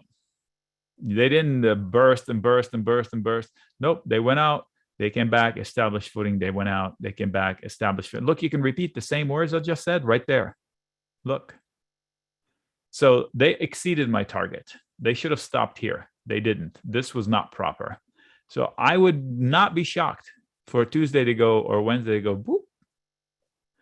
So meanwhile, the trade I set up played out. It paid. So it would look something like this. It would look something like this. I would have the setup table, which would look, it has details, the chart, and the video. And different ways: credit put spread, selling naked put only if somebody wants to own shares, a credit call spread for a bearish setup. So doing these two would be an iron condor, or debit call spread. I did not suggest buying calls because the VIX is high. When you buy single legged options, they're super expensive. I think you were talking about, I don't know if it was the VIX or the UVIX or which one, but there was one of them that you said that kind of didn't lose its value or something like that. Do you remember which one that was? No, but I'll look at the charts. Maybe I'll remember. Shandu has some input that may be pertinent to the rest of the people. So he has to work 2 days a week. Lucky. So looking for some notifications for those days, especially for closing, opening position. I don't tell you anything about closing positions. Every person has a different scenario. If I only have one trade, I wouldn't be so quick to close it. But if I had 35 trades going on, I should be closing my positions. So if it's appropriate for me to close my risk on that position, that doesn't necessarily mean it's appropriate to you. Like if I had 3 trades that look like Microsoft and one of them made a win, I would close it because I have 2 others. Whereas if it's the only one that you have that looks like Microsoft, you probably don't need to close it. So the closing is on you, but you can come to me 10 times a day. Is it time to close? Is it time to close? Is it time to close? Is it time to close? I'm there. I'll tell you. Other question: is your analysis based on price action candlesticks, any indicator? I speak in plain, simple English. I don't know candlesticks as far as the actual candles, like engulfing and NR4 and NR7s and things like that. I know how to read them, but I don't need them. I'm spot on with my charts. Like I'm proud to say that I would put my skills against the biggest chartist on Wall Street. You can bring them. We'll have a chart off and we'll see who can answer more questions more accurately, more quickly without tools. So levels are number one. Your best tool on your chart lives right here, your eyeballs. All you have to do here, look left. What happened the last time the chart was here? Oh, okay, maybe I shouldn't start longs, right? Drop, drop. Was a base, now is resistance. They should fail. They should fail. Close this gap, get footing somewhere around 264, come back to it and take it out. Blasting right through it makes for a schmutty price action. Eventually, they will come back to here. They need to come back to here. So options chain is full of information. I offer my skills there as much as you want. The charts themselves, my tools are my eyes, look left to find important levels. Volume profile, which I am not sure why it's not showing up. There we go.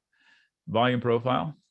That is the volume profile. If you don't know what that is, it's a study that's available in all trading platforms. And it's pretty important because when they say price is truth, that's where price is. So if I go to a 1 minute chart, and there it is. This is for Friday, the volume profile. It tells me what? That 271, almost 272 was the busiest point of the day. Throughout this whole range, they loved this spot. And it's true for the last week, the whole week, right there, almost the same. What does that mean? When Microsoft falls into that zone, it's probably going to find some support. So a drop into 271 on the 1 minute chart, so that's active traders, it should find some support there for active traders. My information could not be clearer and simpler. When I discuss options, I don't use Greek. So when you take an options class, if you take an options class with me, you won't hear any Greek terms. I don't give two rips about what Vega is and what gamma is and all that study. You can delve into them and learn the hell out of them. If you're trying to trade for money, like the real life kind of way, you need to be bulletproof on the concept of time, on the concept of value, on who's in charge and who isn't, and where supported resistance is in the options chain. And you need to respect the market maker and play by their rules, and you will win because you can put them to work for you. If you go into a casino wanting to beat the house, you're going to lose money. If you go into a casino and knowing what the casino needs in order for it to live and let you have the scraps, you should take the scraps. And the scraps are big money for people like us. So, for example, if I buy a position, a call or a put that is outside the range of what the market makers are getting paid to do, you need them to lose money for you to win. That does not make sense. So I sell these positions. And if I'm buying something, I buy inside the sandbox. So I try to be as plain, simple English as possible. Sid is asking, what are you few days you look? I don't understand it. Can you restate? What do I look for? Just look at the open interest, the price of the straddle, the price of the put and the call at the same place is the straddle. That's probably as much as the stock is going to move, plus or minus, for that period of time. What again is the name of that volume price indicator? A volume profile. Volume profile. I've seen platforms call it something else, but it's called the volume profile study. Nick, so basically, I mean, for those that, if you guys are still trying to more or less understand, Nick is basically trading live with everybody there and also giving education. So it's the whole day. It's not just 2 hours, 3 hours a day. It's hard to describe. They're giving you an out if you don't like it. Join. Quit if you don't like it. I would be shocked. You have to, what do I think in general? I think that the earnings reaction is a coin flip. The day before, the half an hour before it reports, if you're in my group, you'll ask me that question. I'll tell you, here's what I see in the market. Because right now I can give you my opinion on Lulu, but it's premature. There's a whole bunch of trading. You say it's on June. So it's very light. Look, there's not a lot of options. So it's just a guesswork.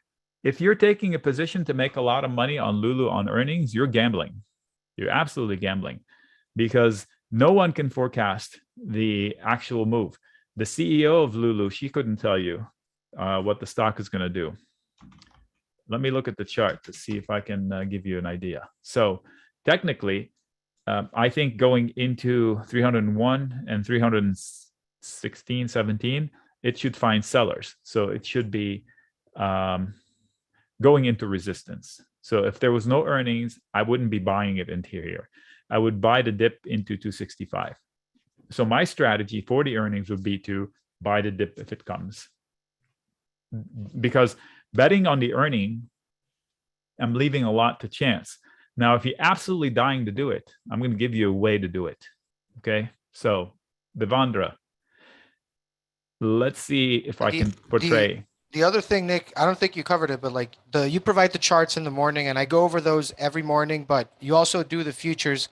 I don't know where the futures are right. Well, I don't even know. I don't think they've opened yet, but no, they have not. 25 minutes. But you also you chart the Qs, I think it's small caps too, but well, I only look at the Qs because that's what I'm trading, but I know that you chart all the indexes in the morning pre-market, including some of the futures. Yeah. So this is what you're talking about in the morning. That was my note on Friday. Support today. Yeah, we didn't need it. We just took off. More support, buyable zone. They just took off and went. So this is the Ukraine flash crash pivot zone. We should not have gone through it like it wasn't there. That was just, I can't stand it. I can't stand it because what's going on is illegal and the SEC is letting it happen. Maybe now the CBOE will go to the SEC and saying, no, you can't let them do that. You can't let them do that. Anyway, that should have failed here. And this extra is just crazy, not right, not proper setups, but you don't fight it. It just happened. This was my upside from weeks ago. Look, but not this way. Right here, they needed to fail, come to my support, come back, and then break out from this one. Then the target would be 42.10, which I said would be, I said on one of your shows, 41 to 42.25 is coming. And here we are. Whoops, sorry. I knocked the mic. So anyway, as I was answering on the Lulu, so Lulu, if you are absolutely dying to get long into a coin flip, which is the earnings report, make a bet and hedge it. I assume you want to bet up. I don't know if you're going to buy shares or call spreads. I did this with Baba 2 earnings ago. I wanted to bet. So I placed the bet, but I hedged it. And I was wrong, and I came out flat. How? I placed some money on an upside move. And then I bought a debit put spread shorter term for a downside move. So I said, give me my run if it goes up. I want to make money off of it. But in case I'm wrong, I want to recoup at least half my money from your other position. And that's what happened. The stock collapsed. So I got about half the money, and the other bet did not lose half. It lost a little bit less than half. So I closed everything the next morning at the open, and I had slight small green. How do I hedge a stock? Right. Plenty of ways. The easiest way is to sell some. If you have too many, just lighten up. That's one way. Or sell covered calls. Don't ever sell them without knowing the repercussions. Or buy a put. Too expensive right now. The VIX is too high. Everything's too expensive. Buy a put spread. Why isn't it too expensive for a put spread? Because for a put spread, you buy something and you sell something. So if I buy a put right now, this is more expensive than it should be. If I buy a put, it's more expensive than it should be. But if I buy a put spread, so I buy one and I sell one, they're both more expensive than they should be. So I'm paying more, but I'm collecting more. So the spread is the same price. So put spreads are a way. You spend a couple of $100, you get upside potential in case the stock price goes through those of about $800 or whatever you end up choosing. So that's how you hedge. Cash secured put assignment is no guarantee, even if the stock trades much below. Yes, I'll give you a real life example. So what Sid's saying, he sold a put and they didn't assign him. So he never got his shares. Let's talk about selling a put, which is pretty exciting. I'll give you an example. I use that example all the time, not that specific one. Who likes Tesla in here? Yeah, I do that, Chris. Me, Roger. Would you take $1,400 from me today if you would buy my shares at $350? Would you take, right now, would you take money from me on Tuesday, $1,400, if you just promised to buy my shares at $350? $350, yes, with 2 exclamation points. Check this out.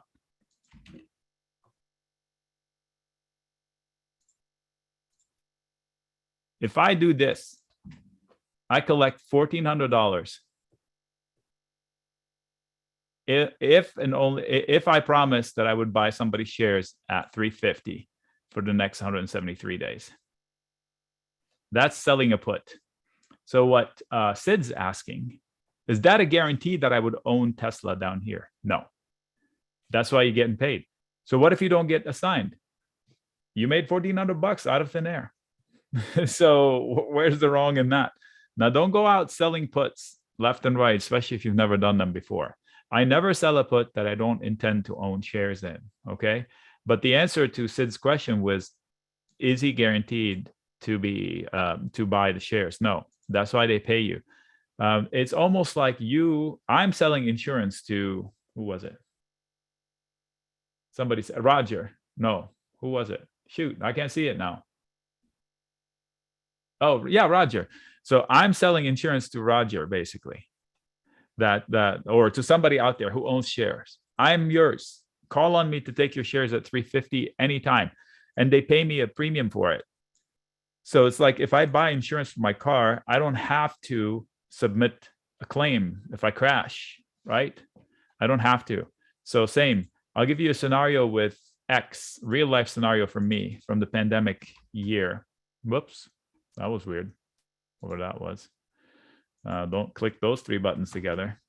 Letter X is US Steel. I'm going to go weekly, which I'm long now. During the pandemic, I sold a $9 put, which is somewhere around here. That's $9, a little bit, somewhere. And then the stock went to $4.80. They never assigned me shares. I ended up making money on the trade because whoever was on the other side never assigned me shares. I have no idea why not, but they didn't. So I ended up profiting from it. It was a big win too, because I protected myself. I sold July puts. That was in March. I sold July puts and I bought April 8th puts just below that. And then the price crashed. Hey, Nick, really quick here. Just want to give a shout out to Stephen Heltney. Welcome to the family here, man. Let's go, Stephen. All right. Thank you. So the drop gave me profits with the put I bought, and they never assigned me. So when price fell under $5, I said, to hell with it. I'm selling my insurance. It's worth thousands now. And that's how I made money, because I sold my protection. Hey, give me shares. Give me shares. And then the stock rallied. And then I just bought back my position for minimal. So even if I'm okay buying Apple at 125, next few months, Apple goes down.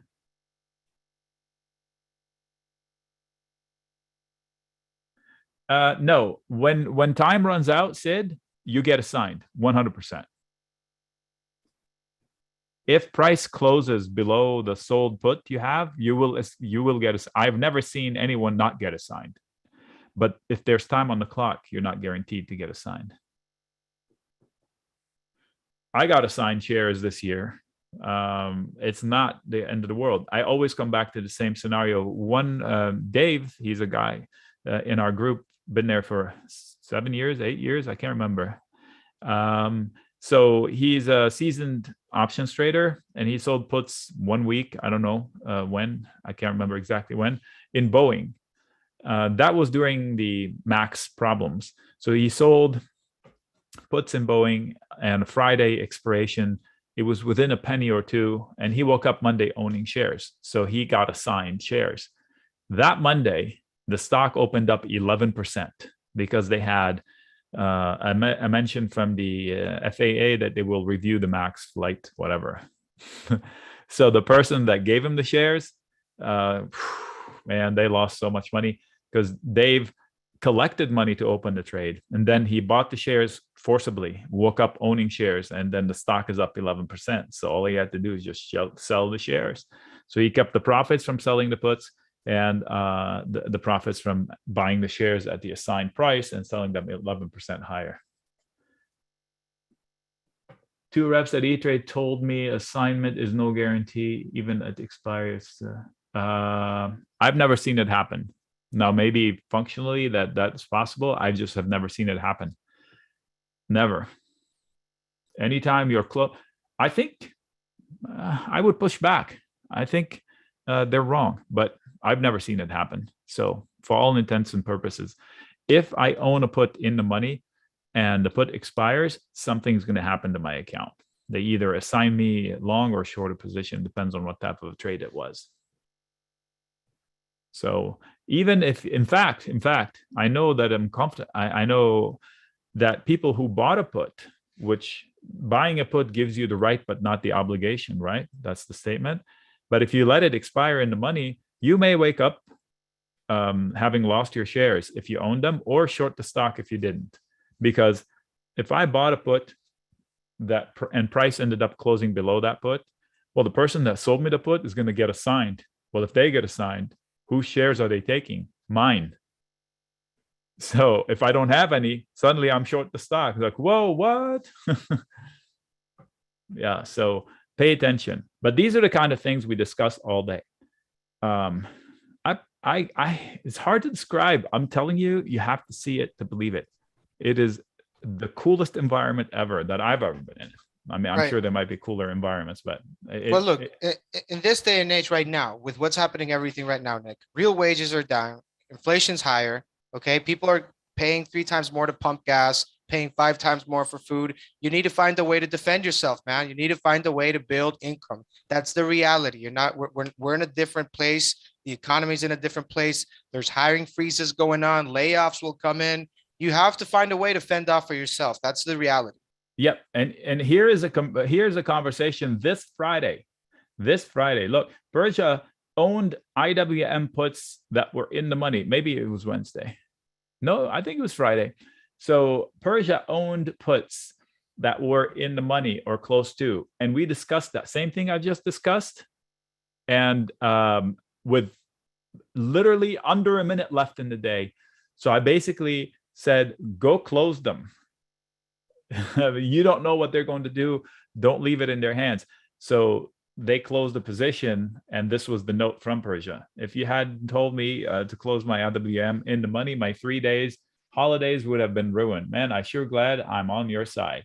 Yeah, it's not just about making money. It's about not losing money and your profits, keeping your profits. Keeping fewer mistakes.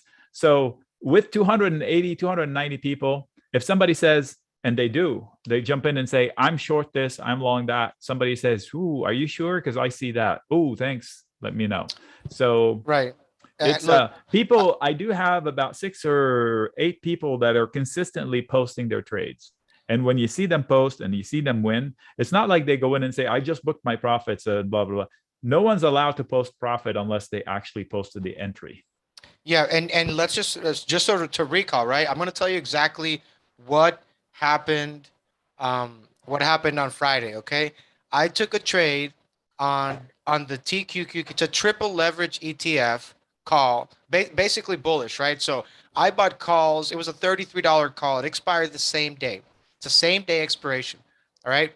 And there was a point in the day where I was down about $24,000, okay? And I popped into Nick's chat room. I phased everything out, and I look. This was do or die for me. Nick, what's going on with the Nasdaq?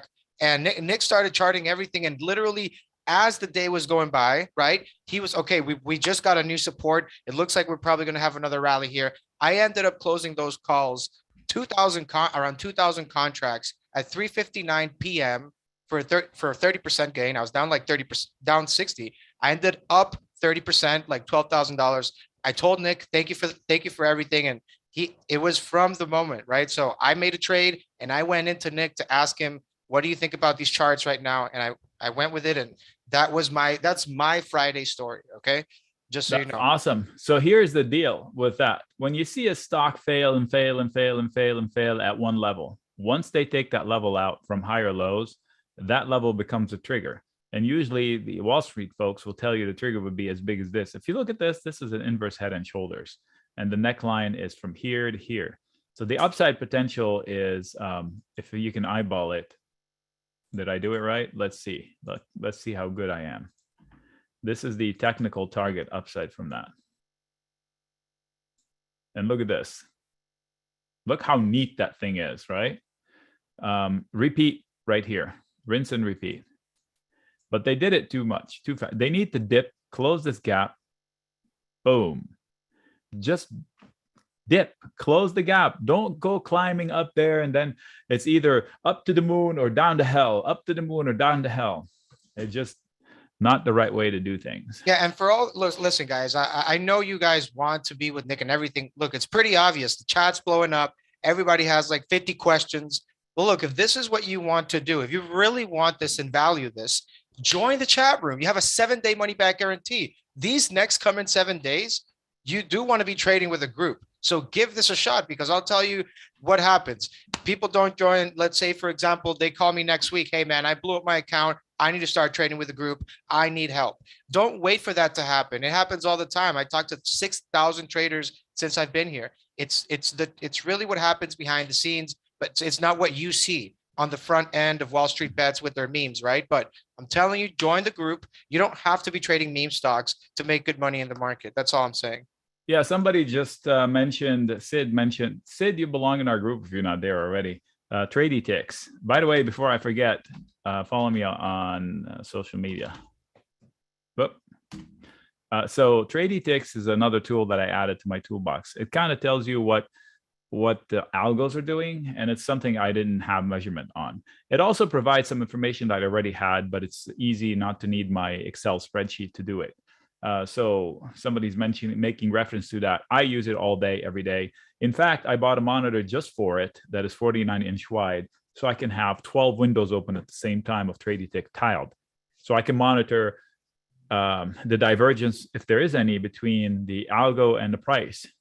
Friday, it didn't work because the price was being driven by not algos, but the apes on Reddit.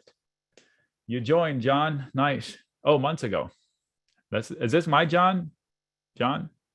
Sky Metal? Okay. You have a different last name than before. Anyway.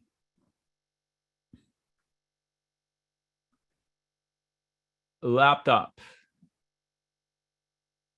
Okay. What else? Let's see. Tickers. Are we done? What time is it? Whew. We're way over time. I'll do another couple of tickers. Disney. Okay. Crocs. Shop. Okay, we'll do Disney and Shop. Big move in Disney. I don't disagree, John. There's a big move potentially. So we'll discuss that. Disney and Shop. I'm long Shop. I can almost answer Shop without looking at the chart. Let me see if I can do it. Shopify. If they can hold 350 support, they can break out from their recent range and make a lot of move upwards. Now, this is a stock that moves fast. So what did I do? I sold put spreads. So I don't need a rally, as long as it doesn't crash. I make money. I will add call spreads if I see a trigger, like a breakout of sorts. I have to caution you on Shop. The spreads are horrible. You can't get a quote. You can't get a clean fill. So, and buying single legs with Shopify, they're pretty expensive. So let's do Disney first.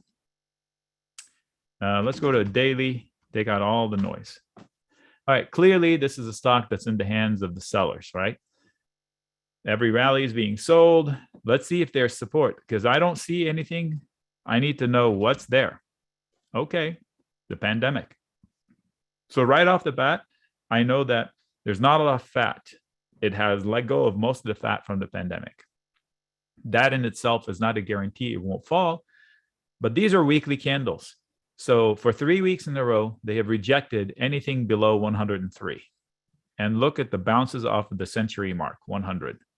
That's pretty scary, because if they lose that, they'll go to the 90s and 80s. So I can assume they've hit a bottom for now. Now, if that's the case, 128 is the target with hiccups along the way, where 112-ish, right here through 112 should be a hiccup, should be resistance. 116, 122, and of course, 128. 128 was the support. It only makes sense that they stall when it gets there. And if you look at it, if there is a descending channel of sorts, that's about where would be the top end of the channel.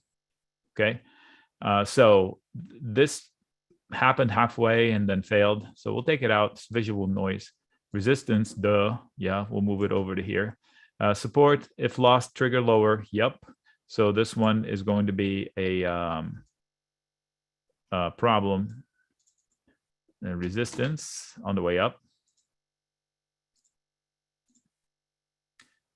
Somewhere in here, long entry with stops. Of course, they should have stopped. This was a trigger lower. So everything that was support below, before, they will turn into resistance. Now, I did mention a few new lines. I should mark them. This is probably the most important one. Maybe one here. Actually, to be honest, there should be one here. Now, I would get out if this doesn't hold, because it's not that big, but it might lose a few. I don't know what that was. I do know what that was, but I don't know why I did it.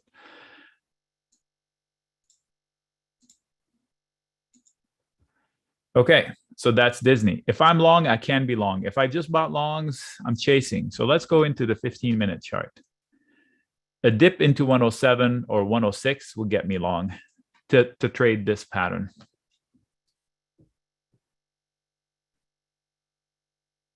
Can we go long Disney on Tuesday? I just said a dip into. I don't want to chase it. No. I'm not long anything short term. I have a feeling this week we should have a drop sometime. Hopefully a Tuesday open, whoosh, to shake out all these weak hands that just came on board on Friday. That'd be ideal. Just some sort of a like 30, 40 point drop on the S&P. Just shake everybody out. Just break the confidence so they don't start doing what they did in summer of 2020. Nic, And I'm not bearish. I am long things like SoFi and Palantir long term. I bought the dip one more time. So I want them to make upside, but I want a good, strong base. This is ridiculous. Don't short it. Just wait for the better entry. So if I'm not long Disney yet, if I am a trader, I would buy the dip. Where to? Depends on my speed. If I'm fairly active, I can buy the small dips into 107, 106 and a half. Those are buyable dips, or chase the breakouts.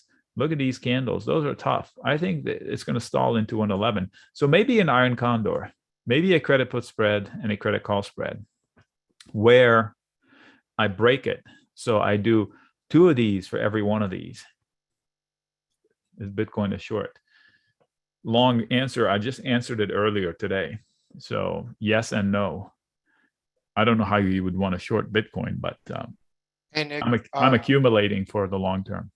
all right, Nic, hold up. I got to give a shout out here to Y Zawam. Welcome to the family. And then fast turnaround. We also got him too. Let's go. Welcome to the family, fellas. Let's go. I love the names. I love the names. Just let me know when you pop in that you came from today. Here's the thing, Nic, man. Here's the thing. Like, I mean, I know because I've been using the chat room and everything, but you know, when we started this chat room, right, it was just you and me, man, right? Just you and me. And then now it's grown into something a lot bigger, a lot more powerful, a lot more useful for traders because you do have it's an international chat room. We have people from all over the world, right? So it's really good to get that input, and it's ongoing. It's ongoing, and I've learned so much about trading and about options and about technicals, more importantly, because entries and exits, that's, you know, technicals right there. So if Sid doesn't join, I am going to be disappointed. I like the way you're thinking. We can talk a lot. So Sid's saying some good stuff. Yes, I kind of agree with everything you said, plus or minus here and there. I did promise another chart, Shopify. So just for the question here, guys, this is just till midnight. FYI, this is the Memorial Day special. That's why, you know, we let Nic run wild here today. Well, Sid, come join. Maybe we can get smarter at it. I'm not saying you're a genius. I'm saying I like the way you're talking and thinking. So what I need to do is just hold you down. That's all. Tether you a little bit. So I don't promise miracles, but I promise no silly mistakes. Not on my watch. So here's the Shopify. So let me go into 60-minute chart. So I just updated the chart, actually. I said, 1, hold the floor you just bounced off of. 2, maintain an ascending trend, which they have been a little bit. 3, tackle every resistance line one at a time. And the first one is right there. So I'm going to zoom back into 30 minutes to show you the first one. So now you know that 1, you need to hold the floor. 2, maintain the higher low trend. 3, break out from here, but dip first.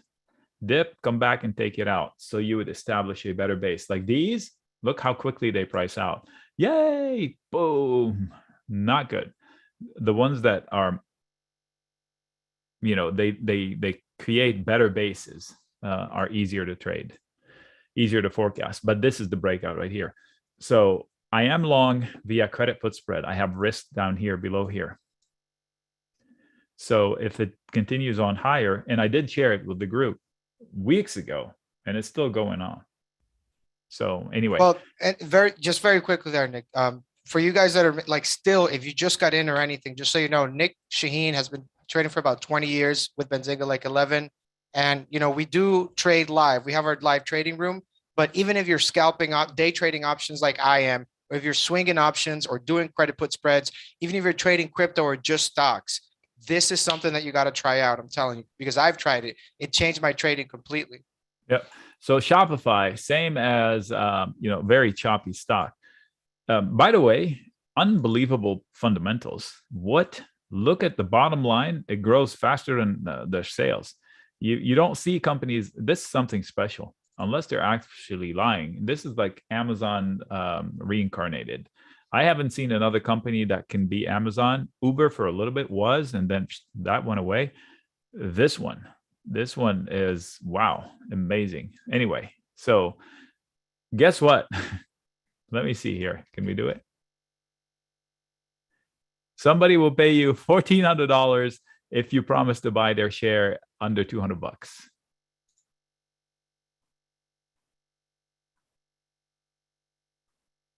Here.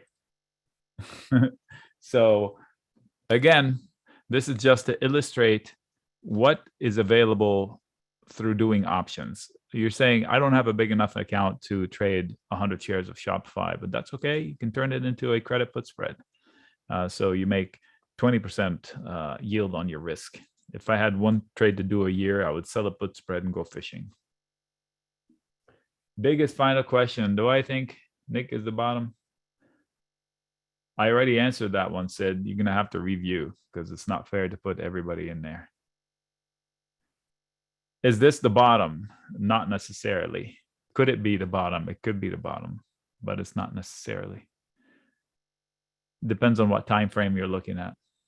That's okay. I answered it in very big detail in the beginning. It depends on the time frame. Okay. I think we should, at least I should wrap it up. I have a few things to do. Yeah, no, I mean, we were only scheduled here for an hour and you wanted to stay an extra hour to help the folks out here. So very nice of you, Nic. So, hey, it's a pleasure. Doing this all day, every day can be consuming, but so far it's been fun. I do enjoy the subject matter. I love charts. I like the company of the people in the group so far. 300 people, and we only have the occasional disagreement, but no major issues that we haven't been able to overcome. Everybody's nice. There's no judgment. Every once in a while, somebody says something, and I straighten them out. You're welcome, Sid. Yeah, Cybertron on the YouTube chat is, oh, hey, man, just saw you were here. I'm on the room and have fun, learn lots. Yeah, Cybertron is active in there. He's definitely one to be in there. Basically saying he's learned a lot and he's making money versus making mistakes and the opposite. You too. Good wishes for the holidays. Yes, I will definitely enjoy it. Yes. Can you see the recording? I don't know. Yeah, so there's no recording, unfortunately, only for the Inner Circle members, but everybody was able to watch this live for free. So that's all good here. Okay. So Sid, right. To answer your question, then since you're not going to be seeing a recording, there's no evidence it's an absolute bottom. It could be a bottom, but it's no evidence of it, empirical evidence it is. So be open to a bigger whoosh if that happens. I have faith that the politicians can royally can we cuss? No, mess things up. Pretty obvious they've done a great job at that already. Yeah, several times. Like that's really where I'm at, where it's like I'm not shorting the market, so I'm just probably shorting like the way we're dealing with everything, where it's like just doesn't look like they're gonna make things better in general. Yeah. Well, Nic Chahine, man, I appreciate your time here. Thanks a lot for the Friday tip, man. I'll see you Monday in the chat room, and guys, pop in there. Trust me, I'm gonna stay here for a minute or two answering questions and showing you the chat room, how to use it for all you guys that join. You won't be disappointed, I promise. But give a warm session there for Nic. Let's go.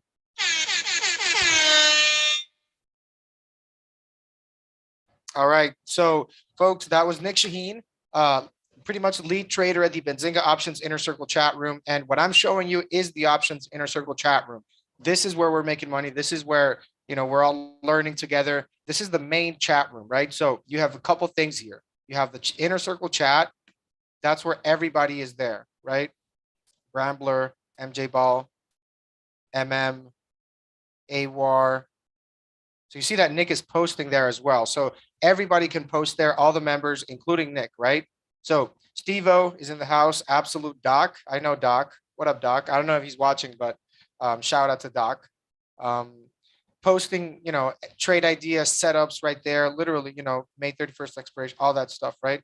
Credit call spreads, right? Like you have also the charts that he's going to be posting there. But again, this is a conversation. It is a back and forth. This is not a just look at this and figure it out. This is let's work together. Let's trade together, right? No one gets left behind. So inner circle chat, everybody's there. You are there. You're talking with Nick back and forth, right? The other chat is Nick's important messages. Only Nick can post in this chat room. So basically that means that whenever he's posting maybe a setup for maybe a longer term trade or a swing trade, he will post it here, right? And you'll see it, you'll see the charts and all that stuff.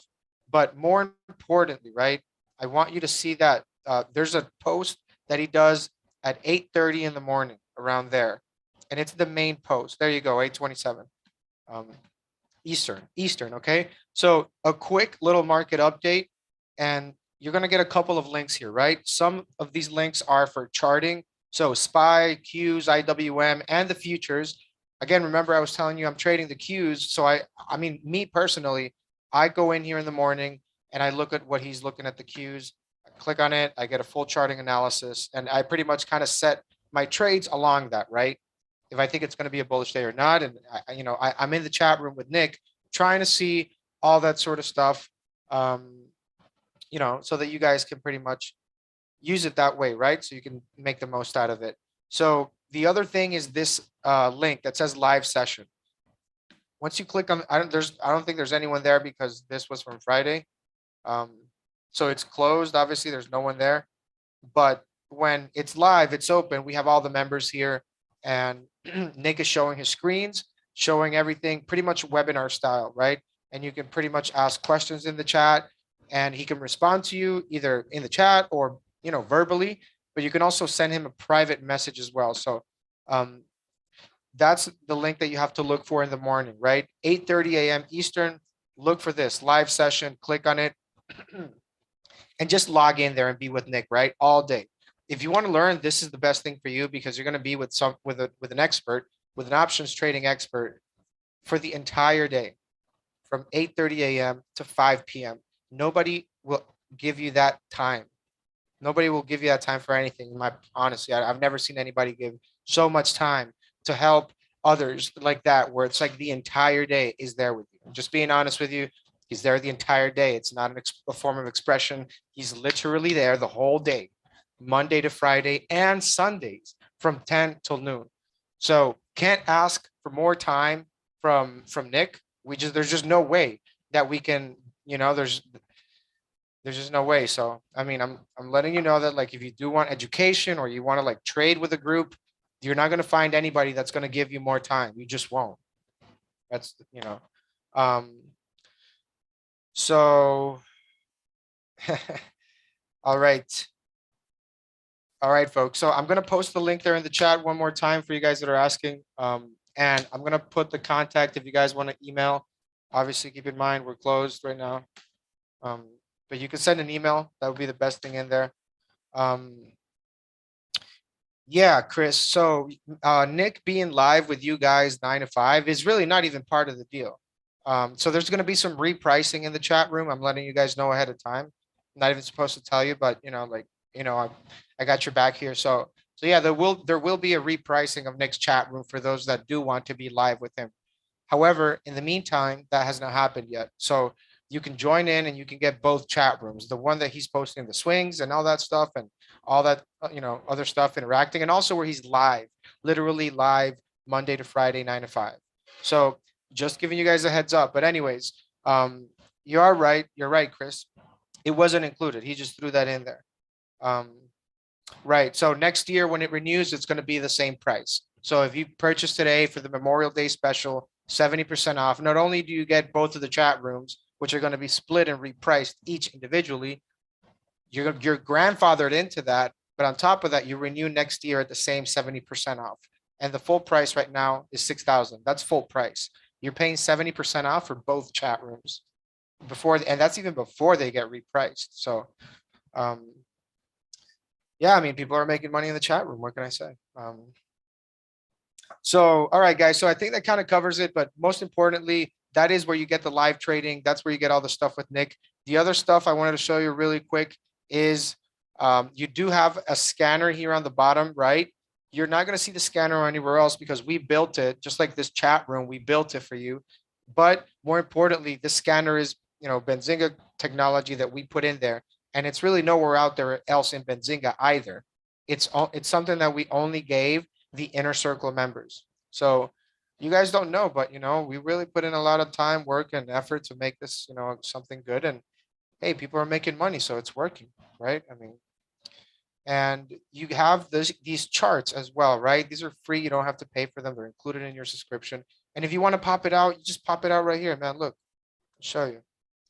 Just click that button, open the chart in a pop-up, and now you have your chart right there when you're trading, whatever. And again, if Nic wasn't, if there was something maybe that Nic missed or something, keep in mind you do have a 7 days money back guarantee. So you get the Memorial Day special, you try it for 7 days. If you make money, you keep it, if you learn, you keep it. I don't see a place where the chat room would be harmful for any trader, if you ask me personally. And I am a trader. I've been trading for about 3 to 4 years.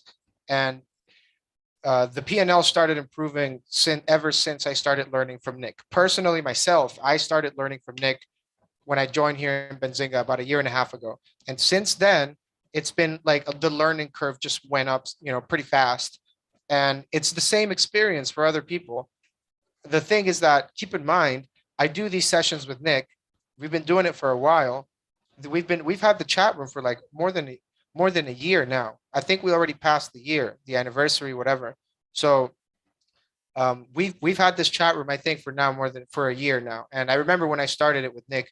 Obviously, keep in mind, like, building this chat room from the ground up and everything, working with coders and developers and all that stuff, it's a pain, it's a headache, but like seeing the progress and seeing like the benefits of the chat room, obviously the members get more out of it because I'm busy working, trying to improve it and give you guys more stuff. But you guys are there the whole day, right? Because that's what you're there for, right? But, sometimes I'll pop in there and ask Nic a couple questions about a trade. But I've learned so much from him that, I have to give credit where credit is due. And I just don't see a way where you come out of that chat room without learning anything or becoming a better trader. I just don't see it unless you purposely want to become a worse trader. If I have to work every day from 7 to 5, how does this? Yeah. So David, we have a lot of people in the chat room that work full time, right? So Nic will post trades that are for swings or outer in time, right? Where you can do sort of credit put spreads and things like that are more that are literally the trade that somebody in a situation maybe like yourself would do, right? But look, I know people that have full-time jobs, and sometimes they'll pop in 30 minutes, 1 hour, do a couple trades and get out. But then there's other people that might want longer term trades, and you can get those, right? You'll find those here in Nic's important messages. He's posting trade ideas and setups and videos, all those sorts of stuff. Look, so literally telling you what he's buying, what he's selling. And you have, again, keep in mind, the most important thing is that you have him available Monday to Friday, 9 to 5 in a live webinar, just like we are right now. So you can do that with him. You can do that with Nic, where it's like you can pop in there for an hour or 30 minutes. If you only have 2 hours a day and you're trying to learn, pop in there for 2 hours and learn for those 2 hours. You're going to be looking at real market live data and learning from it as you go, not just from a learning perspective, but from a trading perspective. Because at this point, we have to find ways to make money. That's just the economy we're in, right? You don't want to just feel like a victim. You want to do something about it. And, empowering yourself economically, trading is a great thing because anybody can do it, right? Anybody from anywhere in the world can open a trading account and start trading and making something out of yourself with that. So learning these skills are very important. Why? Because look, the situation could get worse, very likely. And, having a skill set like this, if things are going bad, at least you can short the market and make money. I've made a lot of money shorting the markets. I mean, no emotions, right? You just simply have to trade the chart. And it's a great skill to have. And the earlier you start, the better, because that way you can build on that craft. And you commit yourself. You only commit once. You work hard. You get into the chat room. If you can only get in for 2 hours a day or an hour a day, do it, right? But and like, for example, I got in there just for a couple of trades. It's not like I'm there the whole day. I got to do stuff and work. But if you're a full-time trader, this is heaven for you. And if you're, a full-time, you work full-time and you want to learn how to trade, or you're working part-time and trading and want to learn, this is the place for you. This is not like the pump and dump chat rooms that you're going to see on Wall Street Bets. We don't have any of that stuff here. None cheap Discord stuff where it's like, I made $5 into a million. Like we don't have that kind of stuff. We have serious people that are really committed to making money in this market. It's not a pump and dump, where it's like people just want to pump stocks. Everybody's literally listening to Nic when it comes to what's happening in the markets, and we trade around it, right? So you'll see other chat rooms that they do that other stuff. It was one of the first mistakes I made when I started trading. I joined, some pump and dump chat room, and I didn't know that was a thing until later, but nobody told me and nobody will tell you, right? But the one thing you can at least, see for yourself, right, is, the mentor itself, Nic Chahine, right? And not just that, but also, you look at a company that's, legit, like Benzinga, who's out there in the stock market doing the stuff, has been helping retail traders for like over a decade. And that's something that I do like. That's something that I'm glad is out there, right? Because these chat rooms didn't exist a year ago, a year and a half ago, right? We've started this chat room, I think it was April of last year. So since we've started doing these chat rooms with Benzinga's proprietary technology, with our setups and formats, and of course with the amazing community, I mean, this thing took off, and now people are making some good money there, and they wouldn't have otherwise, right? So look at this as a tool, right? It's a live trading room, but it's really a tool right now for people that do also want to make money in these markets. Maybe you're losing money in these markets and want to change that. It's a great place for you to get into. Get down to basics and trade with Nic. Specs of the laptop. It's a new Google Chromebook, Parsaki.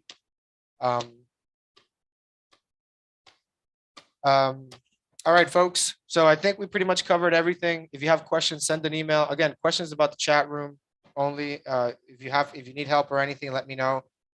Nic is going to be, your guy there. He's with you. He's your mentor, your leader, educator, best friend, and you're going to have fun because the community there is great as well to deal with. So if anybody has a question, send it up in an email. It's a Sunday. From what I'm seeing now, futures are already open. I just wanted to see really quick how they were going to open. They had a quick rip. But we'll see what happens tomorrow. And I really think, yeah, so it looks like they're going down right now, but they're still in the like 13 basis points up, the NASDAQ. But here's what I really think you should do. Even if you're trading by yourself, or if you're not seeing the results that you want in your PNL, and you have to be honest with yourself, put your ego aside. Please just put it aside, because that, please just don't even, because that's the thing. Like, you have to be able to recognize as a trader that sometimes, you'll be wrong. And you have to recognize that, hey, maybe what I'm doing is not working. Who else is going to tell you that if you're trading alone? Seriously, who is going to, if you don't check yourself, nobody will when it comes to trading.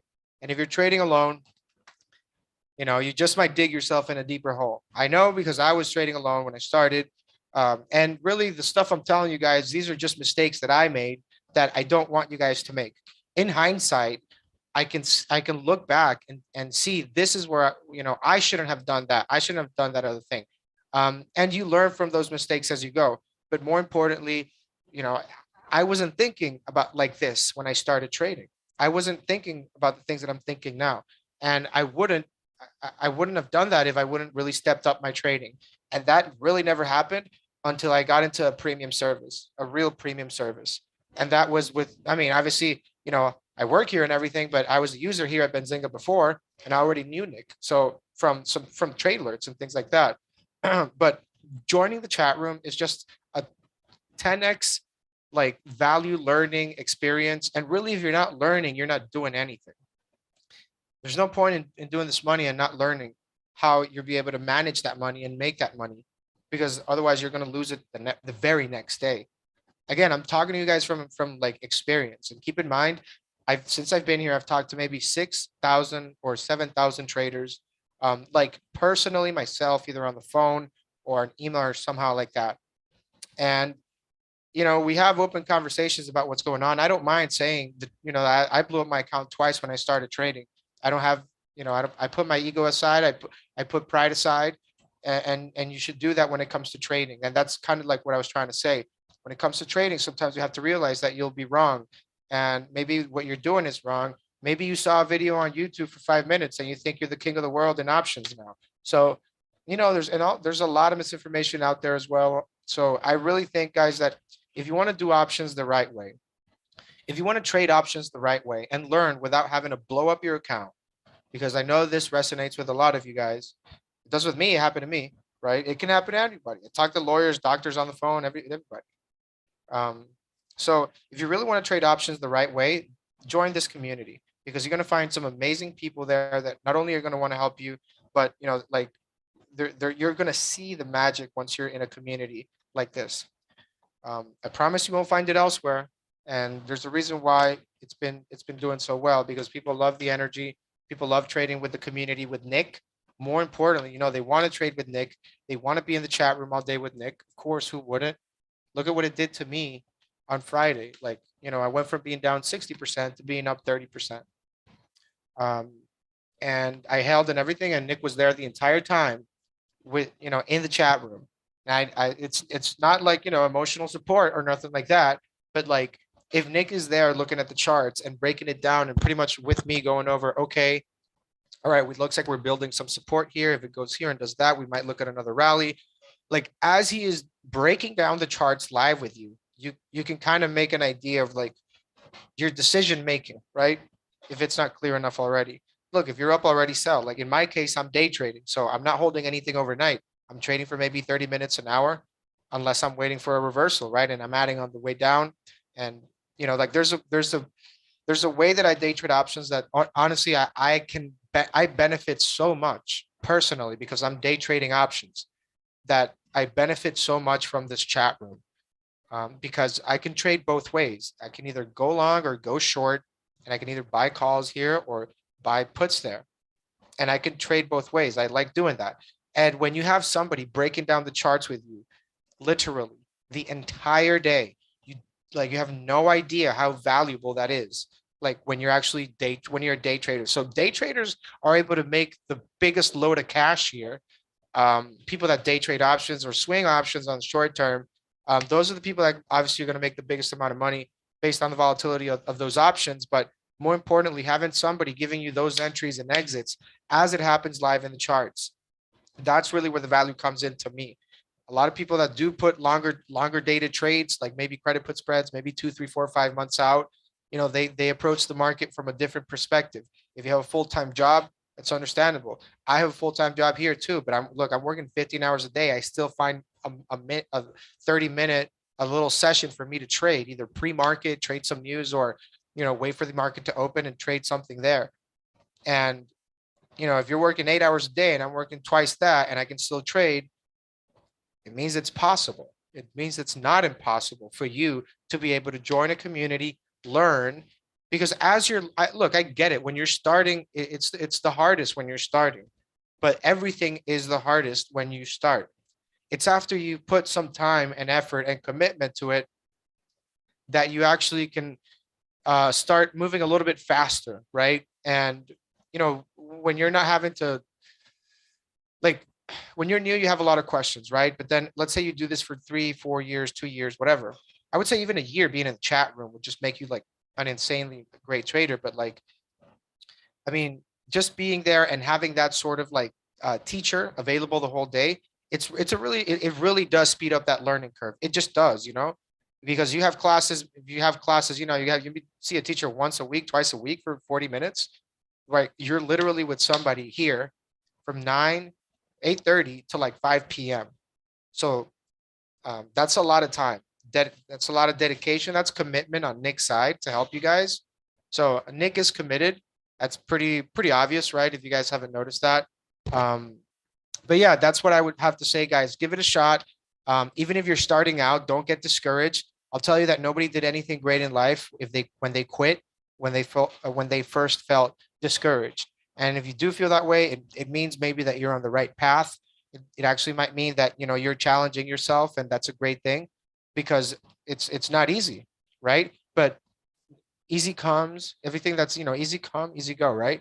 And when you work hard at something and you start learning and you commit, the results might not be immediate. They could be immediate. You could join the chat room tomorrow and make money there. I don't know. But the most important thing that you will take from this chat room, besides the money, is the value of the knowledge that you're going to learn, because you can apply that to your trades. And then at that point, you're running with Nic at that point. You're running together. And I think it's great, like, because we have like an 85%, 87% renewal rate. So people are making money in this chat room. People love being in the chat room. I really think that it's something that you should try out. If you're new, if you're advanced, if you are, you could be doing anything. You could work on retail, you could be doing anything. But if you're trying to find ways to create income for yourself that are outside of your regular job or outside of whatever you're doing, this is a great opportunity for you to take this chance, because you'll be able to trade with a professional like Nic and a great community of traders that we've had there for now a year plus since the chat room started. And you're going to get all that help. And you're joining the chat room where we're in a pretty advanced stage on how we run things in the chat room, right? It's not like we started it last night.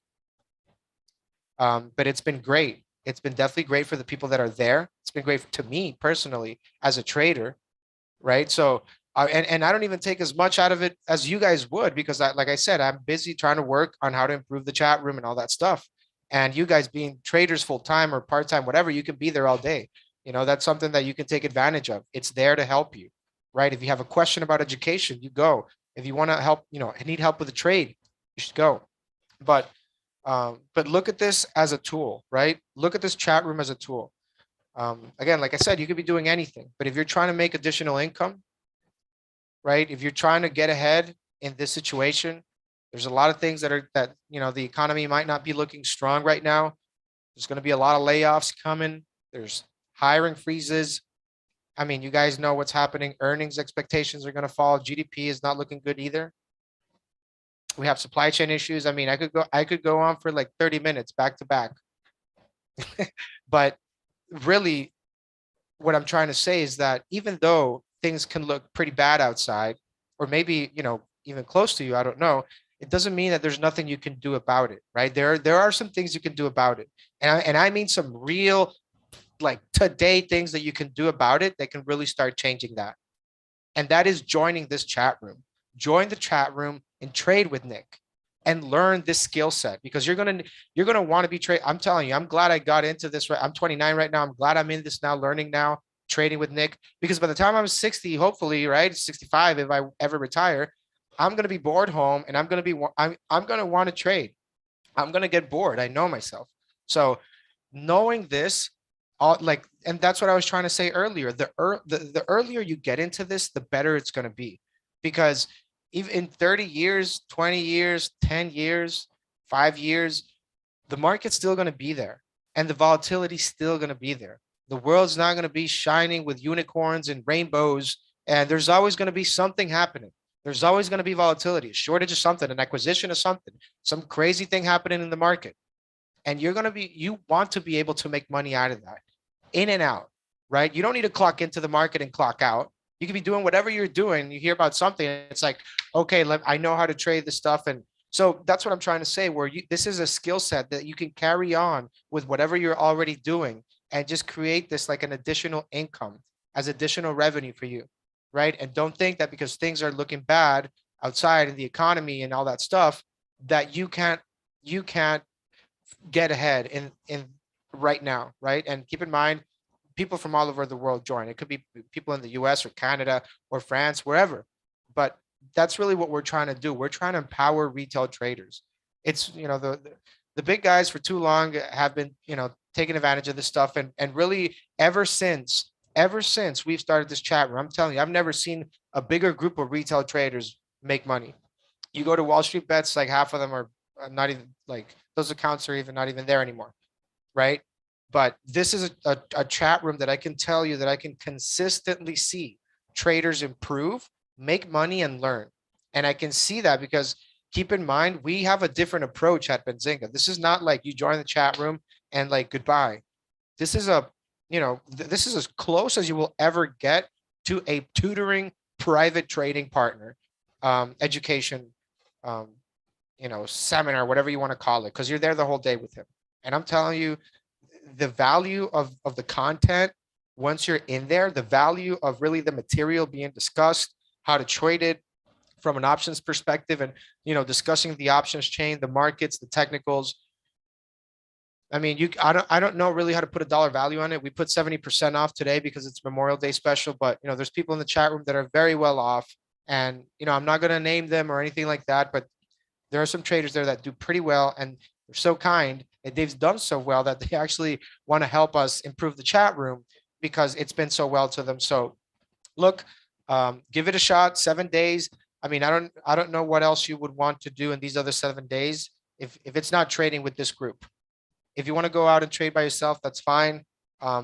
It happens every week. I get those calls like, hey man, I saw your session on Sunday, and well, I blew up half of my account on Tuesday, and I need help, and I want to join the group.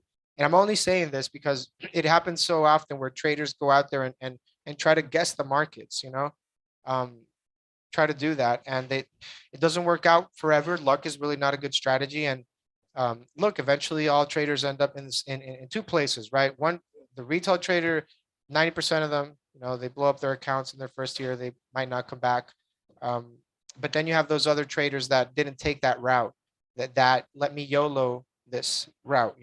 They went through an education, they joined a community, and they actually try to understand what's going on instead of going out and gambling their money. So keep it in mind, right? I've talked to 6,000, 7,000 traders since I've been here. I do have some pretty accurate data when it comes to retail traders. And my goal here is so that you don't have to learn by blowing up your account. And I'm not guaranteeing that's going to happen, but the numbers are there and stats are there that retail traders, usually blow up their accounts and don't come back within the first year. And the numbers are there, right? The retail accounts prove it. And look, that's the whole point of this. We want to turn that around. We want to help. Who else is helping retail traders? I only see people trying to do the opposite. So in my personal opinion, as a retail trader, as somebody who is part of the community of retail traders, I want you guys to make money in this market. It's that simple. I'm doing well in the chat room. Come join me and do that with all of us. There's no reason why you shouldn't be doing that. If you don't like money, I get it. Maybe you shouldn't be watching this to begin with. But if you do like money and you want to make some more of it, try this chat room out. We're literally giving you 7 days for a full money back guarantee. And if you keep it, it turns out you end up liking money, then hey, we'll send you a laptop as a courtesy, right? So feel free to do whatever you want with that laptop. You don't have to return it. You can donate it to charity or somebody that needs it. People in schools that need a laptop. You can do whatever you want with it. You can keep it, use it, give it to your kid, anything. It's for you. It's our gift. It's our Memorial Day gift for you guys. And if you have any questions, send an email. But just keep in mind, this is until midnight because this is just for the Memorial Day special. So big shout out to all you guys. Thanks for being here, for sticking around. If you have questions, reach out. I'll see you guys in the chat room Monday so we can have some more fun there. I'm sorry, Tuesday, right? Tuesday. All right, folks. So let me go ahead and just finish setting this up, and make sure you stay safe. Have a good weekend. We'll see you guys in the chat room.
run.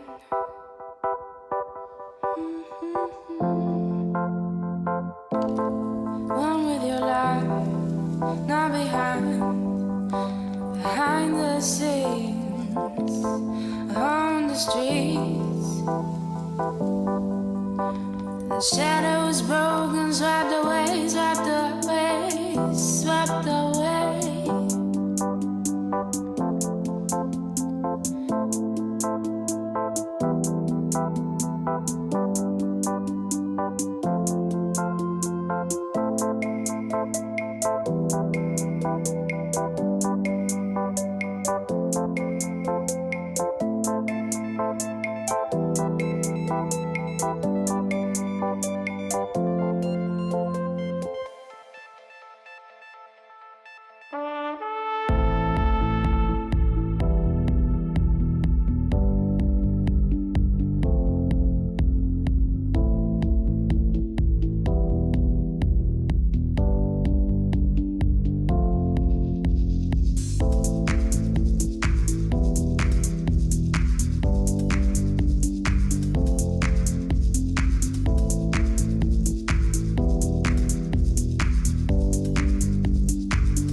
Run with your life, not behind the scenes, on the streets, the shadows broken.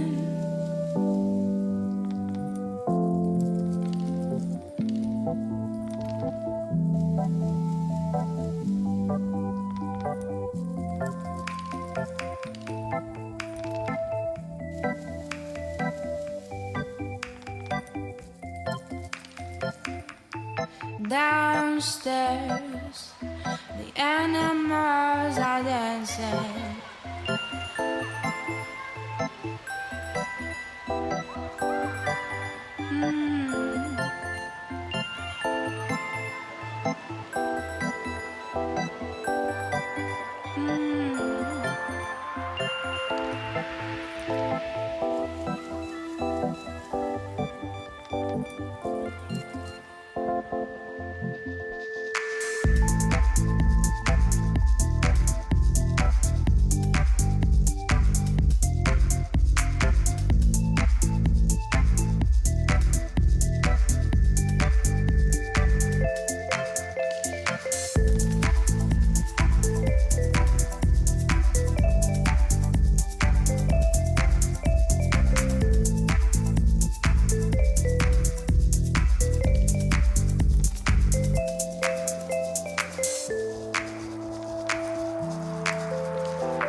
Trust your body.